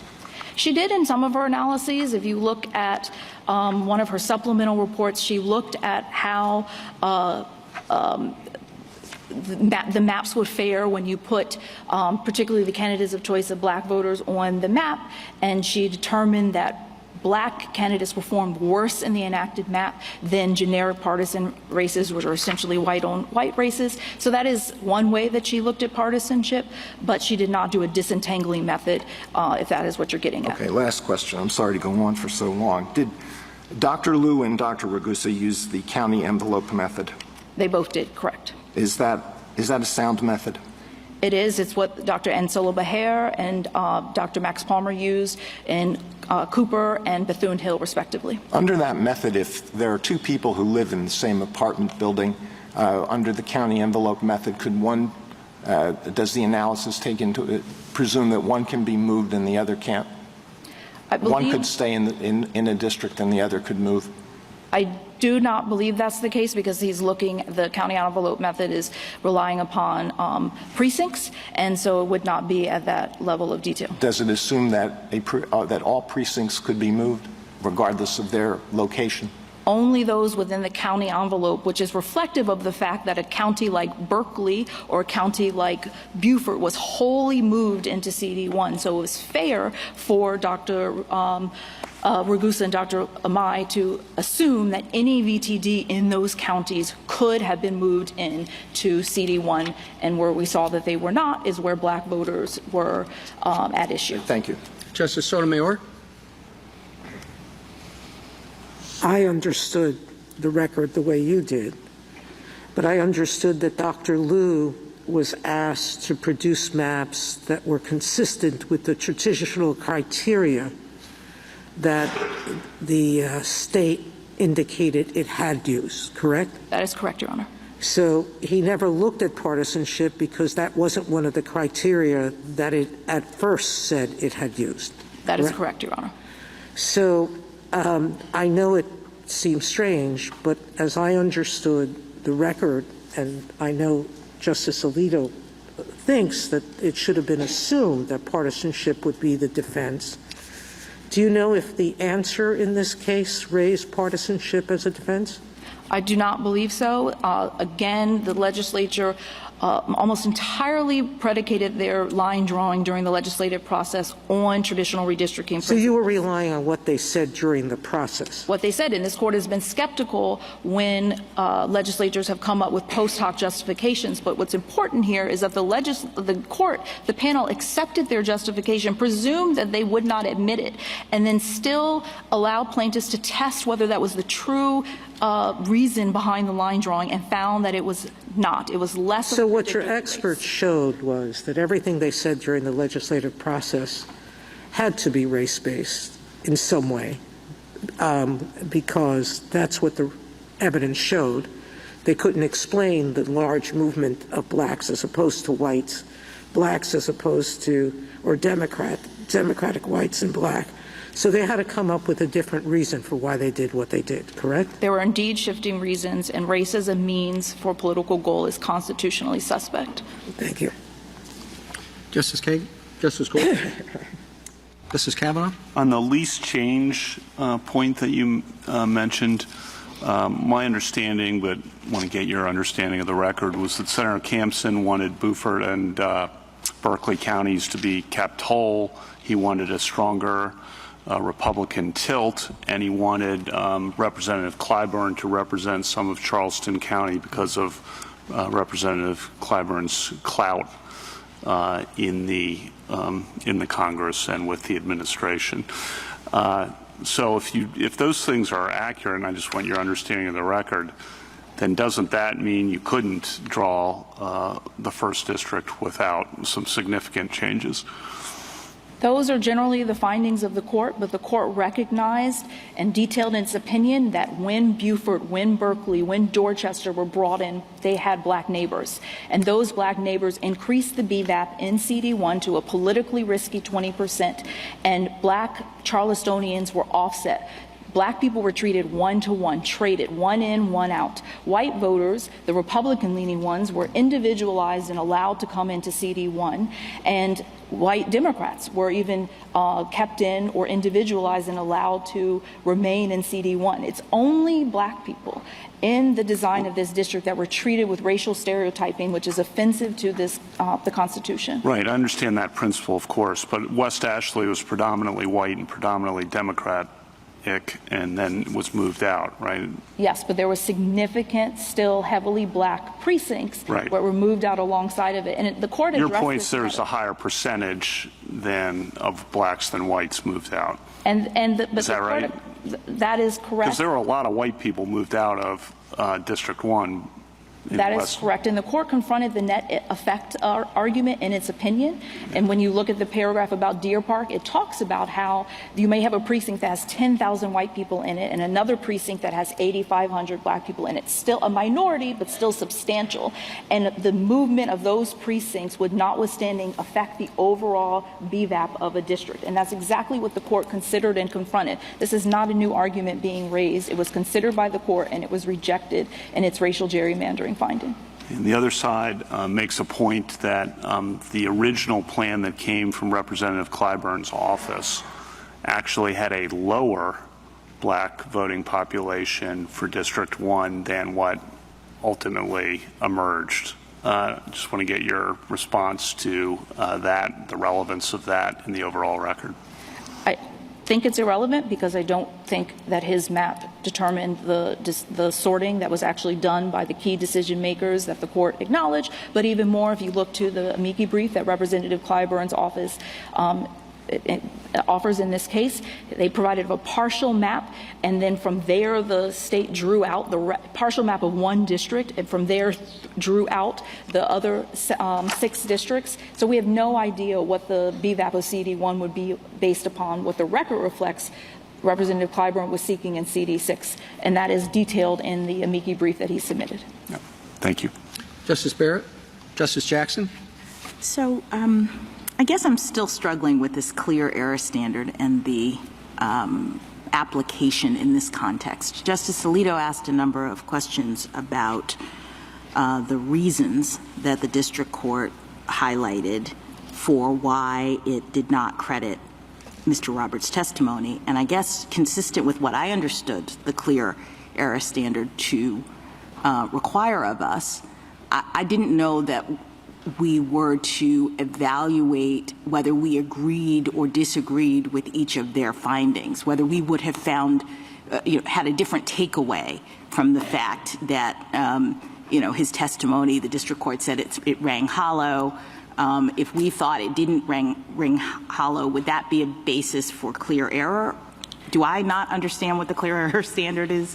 I don't believe that you do. I believe that the credibility determinations, the ability for the court, as in White v. Register, as in Cooper, to have listened to the witnesses is clearly given much deference by this court, that the racial gerrymandering finding is a clear error finding, and the subsidiary and the subsidiary findings as well, so that if the district court said we don't believe he gave a plausible explanation, and we look at it and we think the explanation is plausible, that distinction, the fact that we disagree with that particular subsidiary finding, is not the basis for clear error. Is that right? That is my understanding. This is the total record. So maybe you would have clear error if, for example, the district court didn't have any subsidiary findings. If they didn't say anything about Dr. Roberts, they just say, nothing, and maybe. But in this case, they did have 3 reasons, right, why they didn't agree with him. So I guess I just want to be clear as to what we're looking at from the standpoint of clear error. I think it's at least 3 reasons, and I think for why the court did not credit all of his reasons for why the map was drawn the way that they did. And it wasn't just that the court just listened to his testimony and said, I disagree with you, but that testimony did not align with the other facts in the record, which reflected that race predominance was occurring in this map, and that is overall a finding that's backed up not only by the unrebutted disentangling method, but is borne out by the state's own data. All right, let me ask you about the hypothetical that Justice Alito put forward with respect to moving in 900 Trump voters versus, a district with 900 Trump voters and 600 Biden voters versus a district with 700 Biden voters and 600 Trump voters. I may have gotten that wrong, but I think his point was that if politics is at play, then clearly you'd want to bring in the district with more Trump voters if you are trying to get a Republican tilt. And I think that's right. But I guess what I am trying to understand is how the BVAP stays the same unless you're looking at race. So that if you bring in the district with the more Trump voters, the assumption I think that everybody seems to be operating under is that that district would likely have more white voters in it because race is correlating with politics. And if that's the case, then I would expect bringing that district in, the BVAP would drop. And yet here it stayed the same, and I understood your argument to be because black voters elsewhere were moved out, that race was used to move out black voters when you brought in the 900 Trump voter district. Is that the point that you're making? That is the point that I'm making. And you're saying that that is the unlawful application of racial gerrymandering. So even though, as Justice Kavanaugh pointed out, the sort of overall BVAP remains the same, in a situation in which you're bringing in more white voters and moving out black voters in this kind of circumstance, you're still relying on race in a way that is, you say, improper. Yes, correct. And I would only detail that not only are you moving in white voters, you're moving in black voters. And you're not just, and then for those black voters moved in, you're offsetting them by kicking out the black Charlestonians. And that's exactly what the court details in its opinion happened here, the race as the means to achieve this political goal. And I just want to acknowledge also that this is not, I mentioned at the onset, this is not the case of Cromartie, where this court said the plaintiffs failed to prove racial predominance because we see in the record that they were actually looking at voting behavior data. The record does not reflect, this is the inverse of that case, where the record reflects they were looking at racial data for its predictive purpose, and they were every once in a while looking at partisan data to see its connection, but they were relying upon race data, and they had no good reason to do that. And as Justice Kagan said, we kind of think that your argument is that racial data was really kind of driving this because they didn't have a robust set of political data that they were drawing from in order to do this. Because in their mind, they were using race as a proxy to predict partisan behavior. That's what the record reflects. Thank you, counsel. Thank you, Your Honors.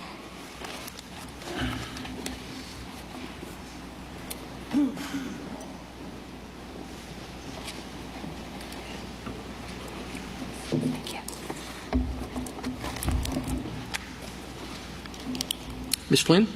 Mr. Chief Justice, and may it please the Court. This Court has recognized that cases like these, where state defendants disclaim the use of race in line drawing and argue that any racial disparities are simply the result of a correlation between race and political affiliation, present special challenges for trial courts and require an especially sensitive inquiry. As part of that inquiry, plaintiffs bear the burden to disentangle race in politics and show that race drove the mapmakers' decisions about where to place a significant number of voters. The district court found that plaintiffs had done that here. But this court's also been clear that on appeal, this court's job is more straightforward. Racial predominance is a factual finding subject to clear error review, even when there's a politics defense. The court has also repeatedly rejected attempts to impose unjustified evidentiary hurdles as a matter of law on redistricting plaintiffs. Defendants' arguments for reversal in this case contradict those settled principles. I welcome the court's questions. If we find no intent to discriminate or that there was a vote on the vote dilution claim, that's what I'm more interested in. You seem to want us to send it back on that. But if we find no intent, should we, or should we just simply resolve it here? So our position on the second claim is that if this court were not to affirm on the first racial gerrymandering claim and not find racial predominance there, that this court should remand on the second claim because we believe the district court used the wrong legal standards to evaluate that claim. And what should that standard be? So the district court simply sort of took the findings it had made on racial predominance and the Shaw standard and carried them over, but the intent standard is different for an intentional vote dilution claim. It's the Arlington Heights inquiry that this court... And that is, it's again, the vote dilution claim. It seems as though those were collapsed into one another, the redistricting and the vote dilution, and dealt with on the same standard. So I'm wondering if the standard is intent with respect to the dilution claim. If you don't see that intent here, why should we remand it? Well, I don't think the district court made the findings under the correct intent standard for you to evaluate that. I mean, as I mentioned, the district court just asked about racial predominance, but they are different intent inquiries. For intentional vote dilution, you're asking about a specific intent to dilute the voting strength of the minority population, not just whether race predominated in the line drawing decisions. And you're saying we couldn't determine that on the record that's here? I think this court should follow its usual practice and instruct the lower court about the correct legal standards and then send it back for that determination to be made in the first instance by the court looking at the full record, if the court were to have occasion to reach that second claim. I guess my question is, I'm sorry, Chief. Ms. Flynn, your office reviews a lot of these voting cases, right? Well, our enforcement work is typically in vote dilution, not in racial gerrymandering per se, but yes, of course, we've been involved in these cases. Yeah, putting that aside, have you ever supported the plaintiffs in a case in which there was no evidence of any direct discrimination, no alternative map, no oddly shaped districts, and a volume of political data? Can you think of one where your office has done that before? Well, this might be the first case where there hasn't been sort of direct evidence of an attempt at VRA compliance or the like, but I do think that when you brought up the alternative map, I do think that the plaintiffs offered expert evidence to answer that same question about was it race or was it politics that were driving the line drawing decision. Yeah, that's one of the things I brought up. I also brought up the absence of direct discrimination, the absence of oddly shaped districts, the lack of, the great volume of political evidence. And throw in another one, anything that all of that has been done, it is alleged on racial basis, to change the population in the district of the desired voters by 1.3%. My point is a clear one. Have you ever seen anything like this? Well, this court has affirmed, I believe, on a circumstantial record. I think in North Carolina versus Covington, the court said that the state was completely denying using race. The legislature told its mapmaker not to look at race, and this court still said it was permissible for the district court to find, based on demographic information and information about the shape of the district, that race was in fact relied upon. I'd also say that here the district court did look at traditional redistricting principles and find that they were subordinated in this instance. For instance, this new district is not contiguous when the previous district was. Of course, there was previously a Charleston County divide, but this is, I don't think, the case that the traditional districting principles wholly supported the state's story here.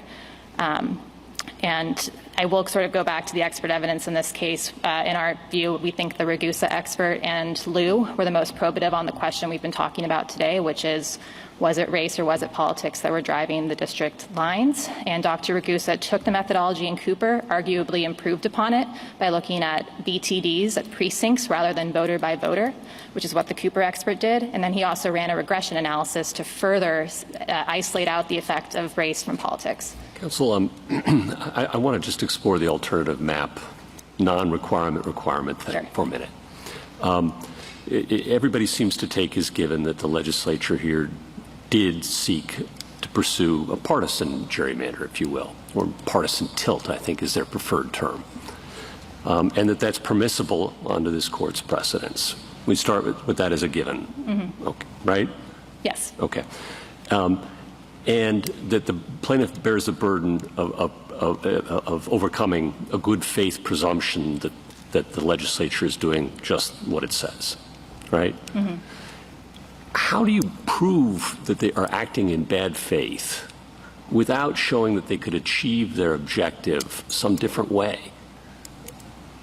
I agree that could be a probative piece of evidence in some cases, and I think that's what the court said in Cooper.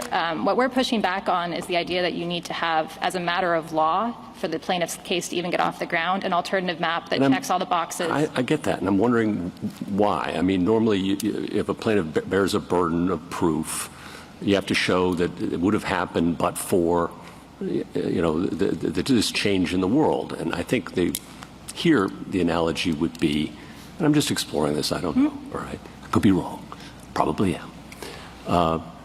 But in a but-for world, the legislature could have achieved its partisan purposes, nefarious, happy, whatever you think they are, in some other way, without doing what it did.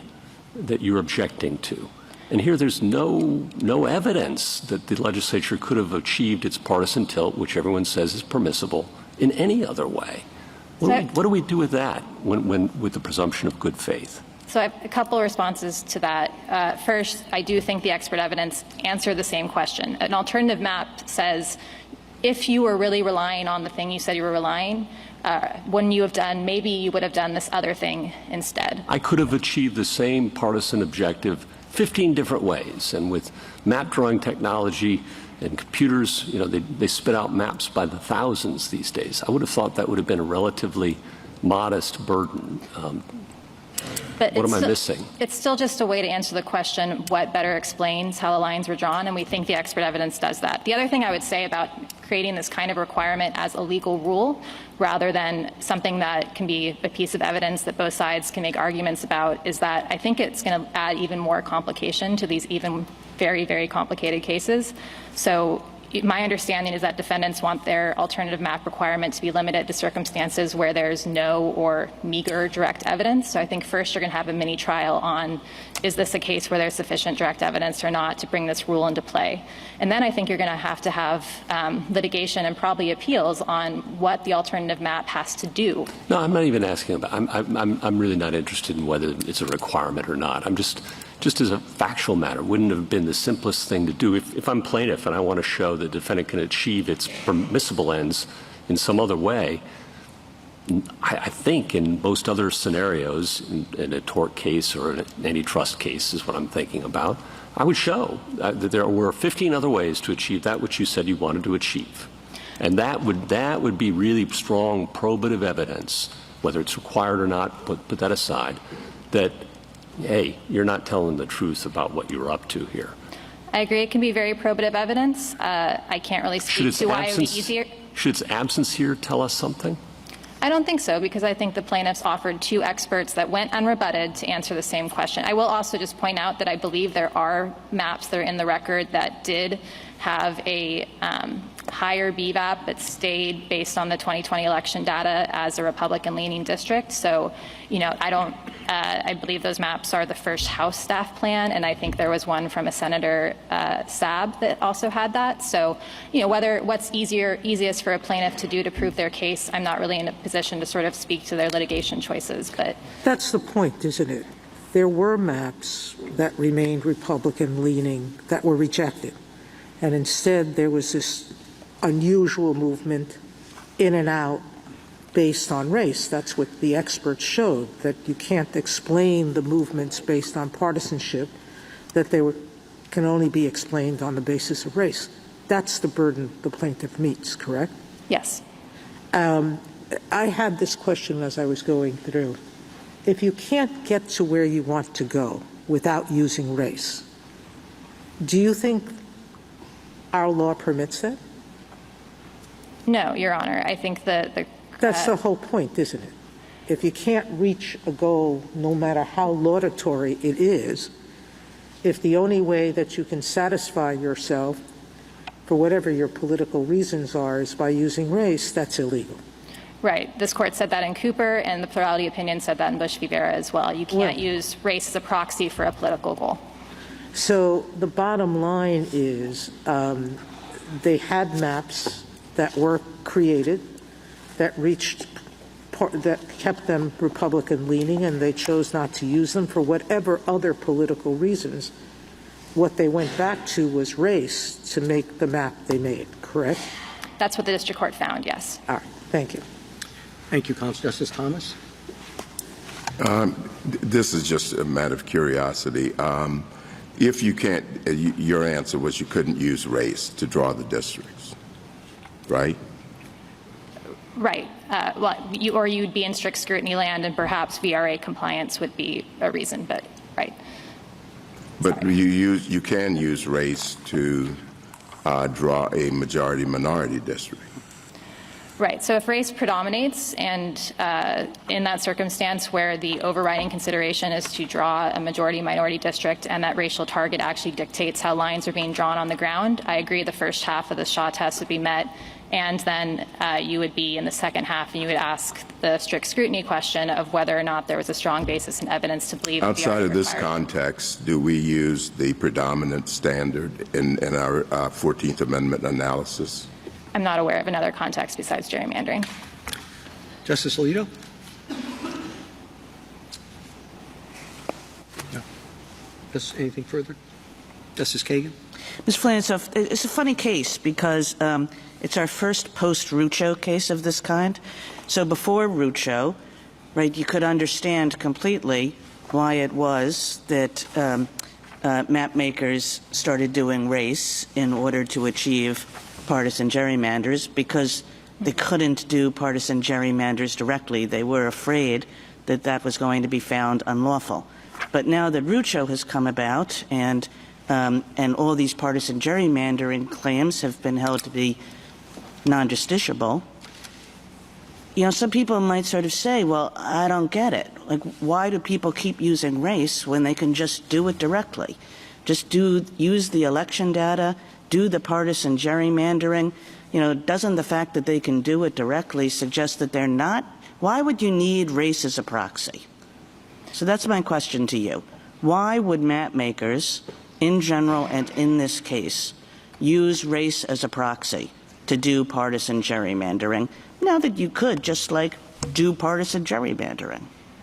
So I don't know that I'm in a position to speak to in general, but in this case, as has been discussed earlier today, there was evidence in the record that the political data the map makers had available was sort of limited and imperfect. It was a single election that wasn't congressional, and it was not looking at the durability of voting across multiple elections. So given the evidence that voting is racially polarized in South Carolina, it was plausible for the district court to find that the map makers would have relied on race as a more durable proxy in the hopes of achieving their political end.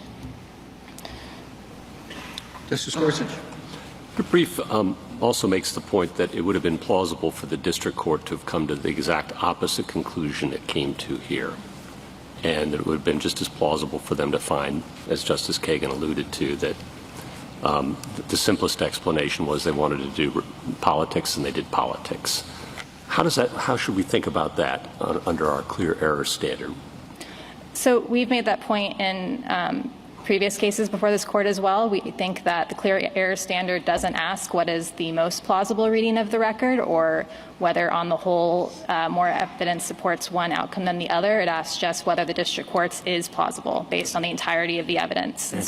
And how does that fit with the presumption of good faith that because we're reviewing state legislative actions here, that we ask people, lower courts, to make sure that they're not overstepping their bounds and getting too involved in state and local politics? We think the presumption of good faith is sort of baked into how the burdens work here, and also that in this particular case, the plaintiffs did have the obligation to disentangle race and politics. And we also think that the predominant standard is a very high standard that also accounts, that doesn't, find predominance met based just on racial awareness or race consciousness. And so we think setting the bar that high is what affords respect to legislatures' districting choices in this area. Justice Kavanaugh? Just to follow up on Justice Gorsuch's question, how would a district court look at this exact same evidentiary record and come to the opposite conclusion in your view?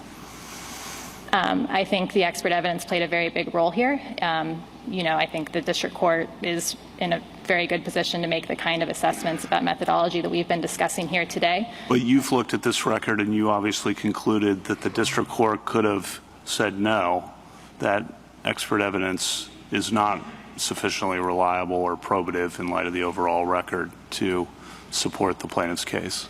Well, we think that the expert evidence is a big part of it. We think that there were credibility findings here that might have come out differently with a different three-judge panel, possibly. It's kind of hard to tell because we aren't there seeing the witnesses firsthand. And, you know, we take the point that these are just difficult cases, as this court said in Cooper, when there is a political defense being raised. And so you can often describe or attribute certain oddities in district lines to being politics or race. And so given that, we recognize that district courts have a tough job here to sort of just look at the entirety of the evidence and figure out whether or not the plaintiffs have carried their burden.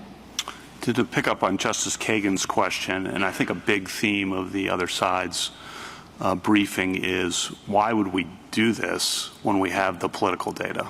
Justice Kagan mentioned that. And that's all over the briefs and the amicus briefs on their side. And then I think the main response is the political data is not good enough to achieve the end they want to achieve of a greater Republican tilt. Do you agree with that? Yes, we agree there's evidence in the record for the district court to right. find that, yes. What if we disagree on that point about the strength of the political data? I think in an earlier question, Justice Kagan mentioned that asked about the reliability of that data or how probative that data is. Suppose we think that data is fairly probative. Does the whole case that plaintiffs had, the district court's conclusion, then all fall, because that's really the linchpin of the response to the main argument that the state's giving, which is we relied on this political data. The response is that political data is no good, so you couldn't have been. If that data is good, should we reverse? No, I don't think so. I think there's also the fact that the BVAP in CD1 stayed basically frozen even after about 190,000 people were being moved in and out of the district. I think there's Can't that show correlation? I'm not sure it can. I mean, I'm not sure the defendants have shown that inevitably you would have arrived at that exact same BVAP given those line drawing. I mean, the line drawing decisions in Charleston County are what we're talking about, how people were moved in that area to achieve what the district court found was a racial target. So there's that. There's the disparities in white voters or black voters being taken out and white voters being left in, even of the same political party. The district court did have credibility findings here, and there was also the expert evidence that isolated out race from political affiliation and said race explains the lines here. Why do you think 2020 presidential election data is not reliable, probative, or whatever term you want to use there, or sufficiently reliable or probative that it would have made sense to rely on that? I think looking at just one, and there's evidence in the record about all this, but looking to just one election and not an election for the race that you're actually studying, my understanding is that when we do functional analyses of voting patterns, we look at multiple elections and hope to be able to look at voting patterns in races that are actually at issue with the districts we're talking about. I think but do you think looking at 2020 and figuring out were you a Trump voter or were you a Biden voter is not probative to whether you're going to vote for Nancy Mace or not in the next election? I think there is evidence discussing about how voters are more likely to, at least I believe that white voters are more likely to switch over and vote for a candidate in a presidential race and not switch across party lines to do that. And given that evidence, I think it was plausible for the district court to reason that there would be a reason to rely on race in order to achieve the political goal. Okay, thank you. Justice Barrett? So I think the difficult thing about this case is that clear error review, we owe a lot of deference to the district court's findings, but we're also reviewing it in light of the legal standards. I'm talking about factual, I'm not talking about the arguments that there was legal error here, but we're reviewing it in light of the fact that the plaintiffs bear an exceedingly heavy burden when they're trying to disentangle race and politics, and that we give the legislature a presumption of good faith. So we're asking whether the district court made a clear error in light of the fact that it was judging the factual record with those things into account. And the Chief Justice has outlined, kind of the sum, I think, in a pretty concise way of the evidence, which was all circumstantial here. I think there's a reason why Dr. Ragusa's report keeps coming up, is because it was the best of the expert reports that actually did try to disentangle race and politics, which was the key question here. And you pointed out, and so did the respondent, that they didn't point out an alternative map, but they had expert evidence that was just as good because it made similar points. But this is my question about Dr. Ragusa's evidence.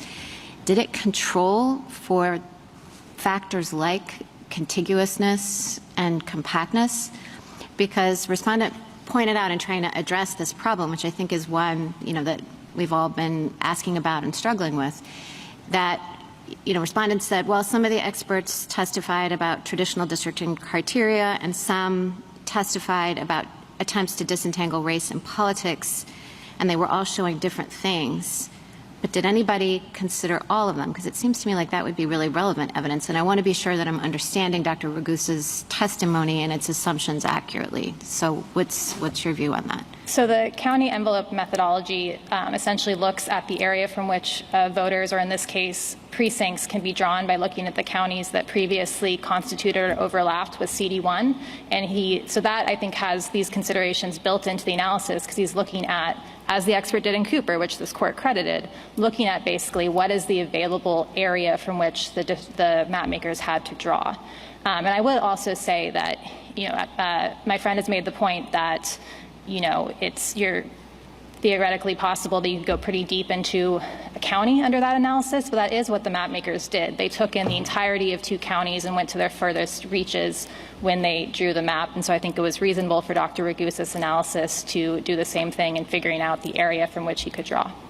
And last question, how do you think we should think about clear error review in the kind of situation that I outlined, where the plaintiff's burden was so heavy below? Because of the good faith standard and because of the heavy burden that a plaintiff bears in trying to disentangle race and politics.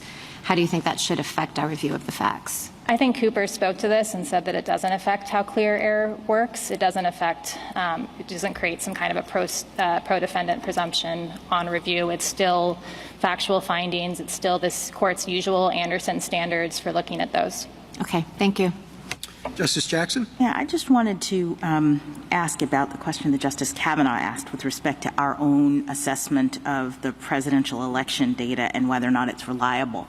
Is that a finding of fact, or that we would owe sort of clear error review deference to the district court's determination, or is that something we are apt to or allowed to take into account ourselves? I think that's evidence that's in the record that renders the district court's finding of a racial target in the legislature's use of race plausible.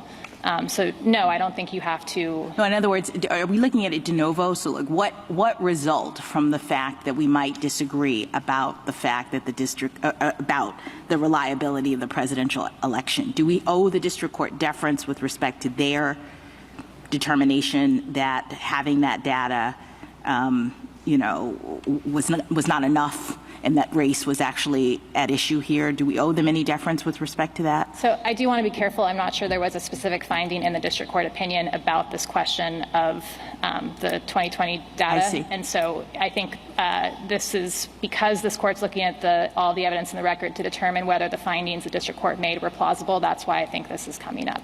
Okay. And with respect to this question about maps and alternative map, I'm just wondering whether or not an alternative map is helpful with respect to the contention that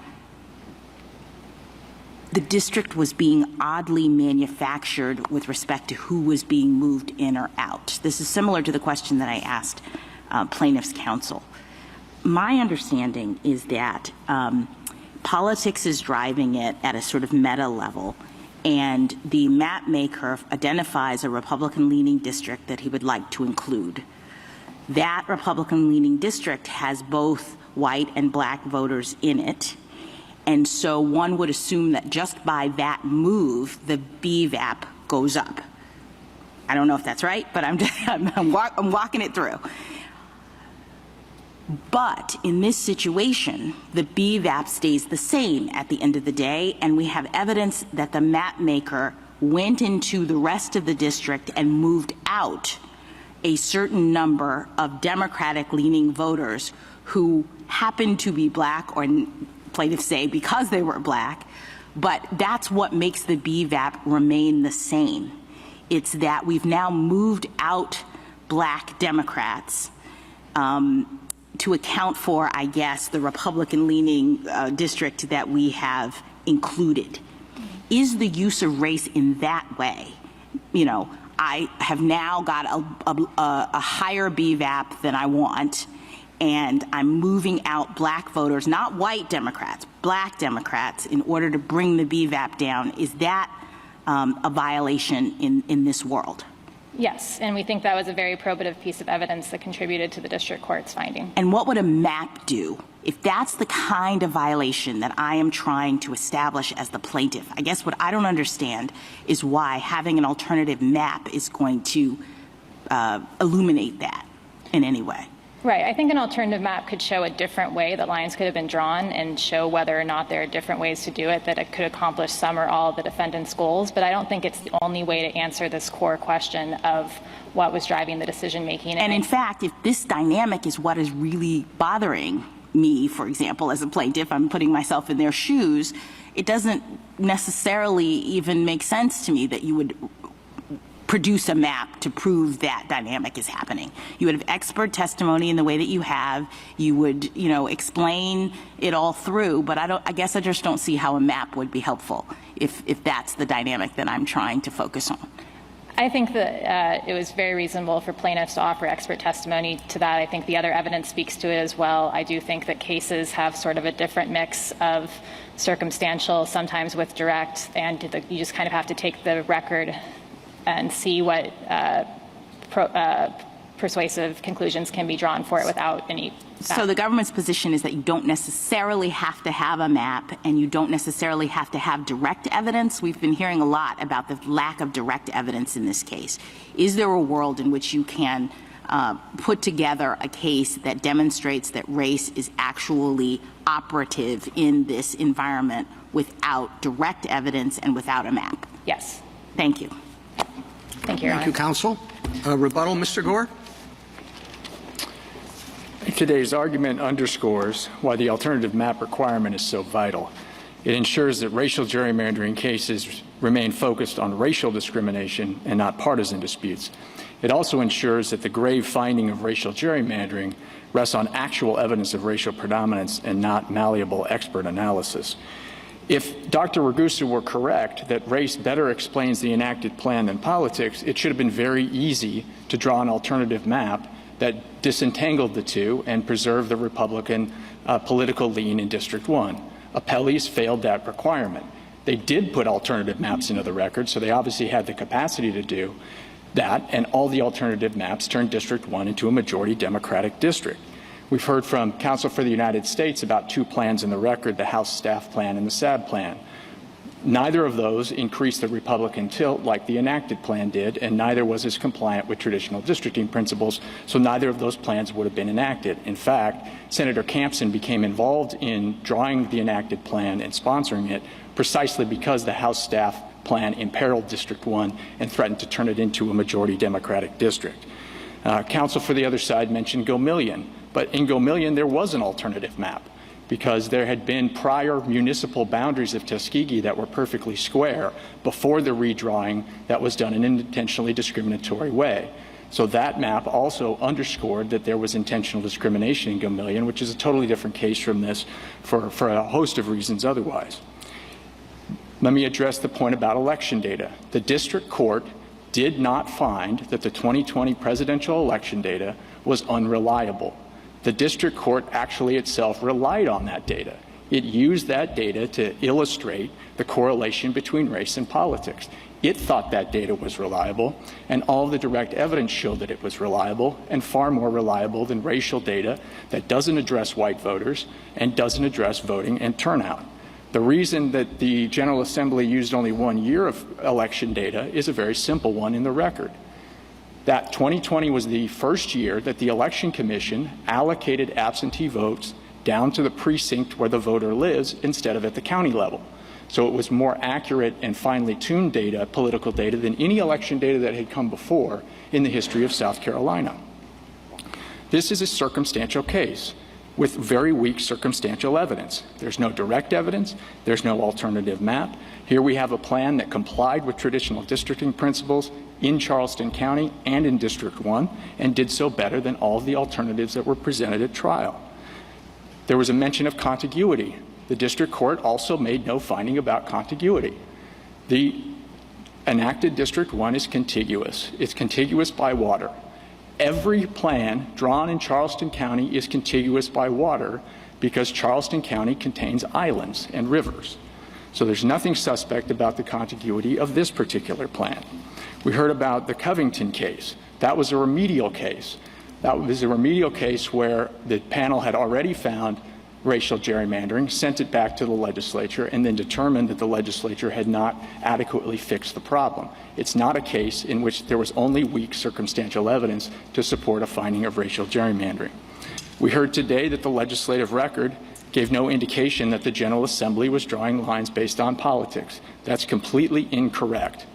The guidelines from both the House and the Senate permitted the General Assembly to draw based on politics, to draw communities of interest based on politics, and the House guidelines went even further. They allowed the General Assembly to draw around communities of interest defined by voting behavior, which is exactly what the General Assembly did here. Senator Margie Bright Matthews, who was a Democrat who opposed the enacted plan, said on the floor of the Senate that it was about politics. She even disclaimed the allegation that it was about race. She said that Senator Campson had drawn based on how people voted, including in West Ashley. This political goal also was made clear in discovery. Mr. Roberts testified to it in his deposition, Senator Campson, Senator Massey, and also Representative Jordan. There were production of emails and documents and text messages, including from Representative Jordan, establishing that the General Assembly had pursued a political goal. We've heard a lot of discussion today that Mr. Roberts or others were aware of race, but mere awareness of race does not prove racial predominance. The question here is whether race was actually used to draw lines in a predominant manner. That did not happen on this record, and the district court's own description of what the General Assembly did disproves it. It said that the first move was to move in Berkeley and Beaufort counties whole. Once you do that, you end up... You could finish your sentence. You end up with a district with a 20% BVAP that's also majority Republican. Thank you, counsel. The case is submitted.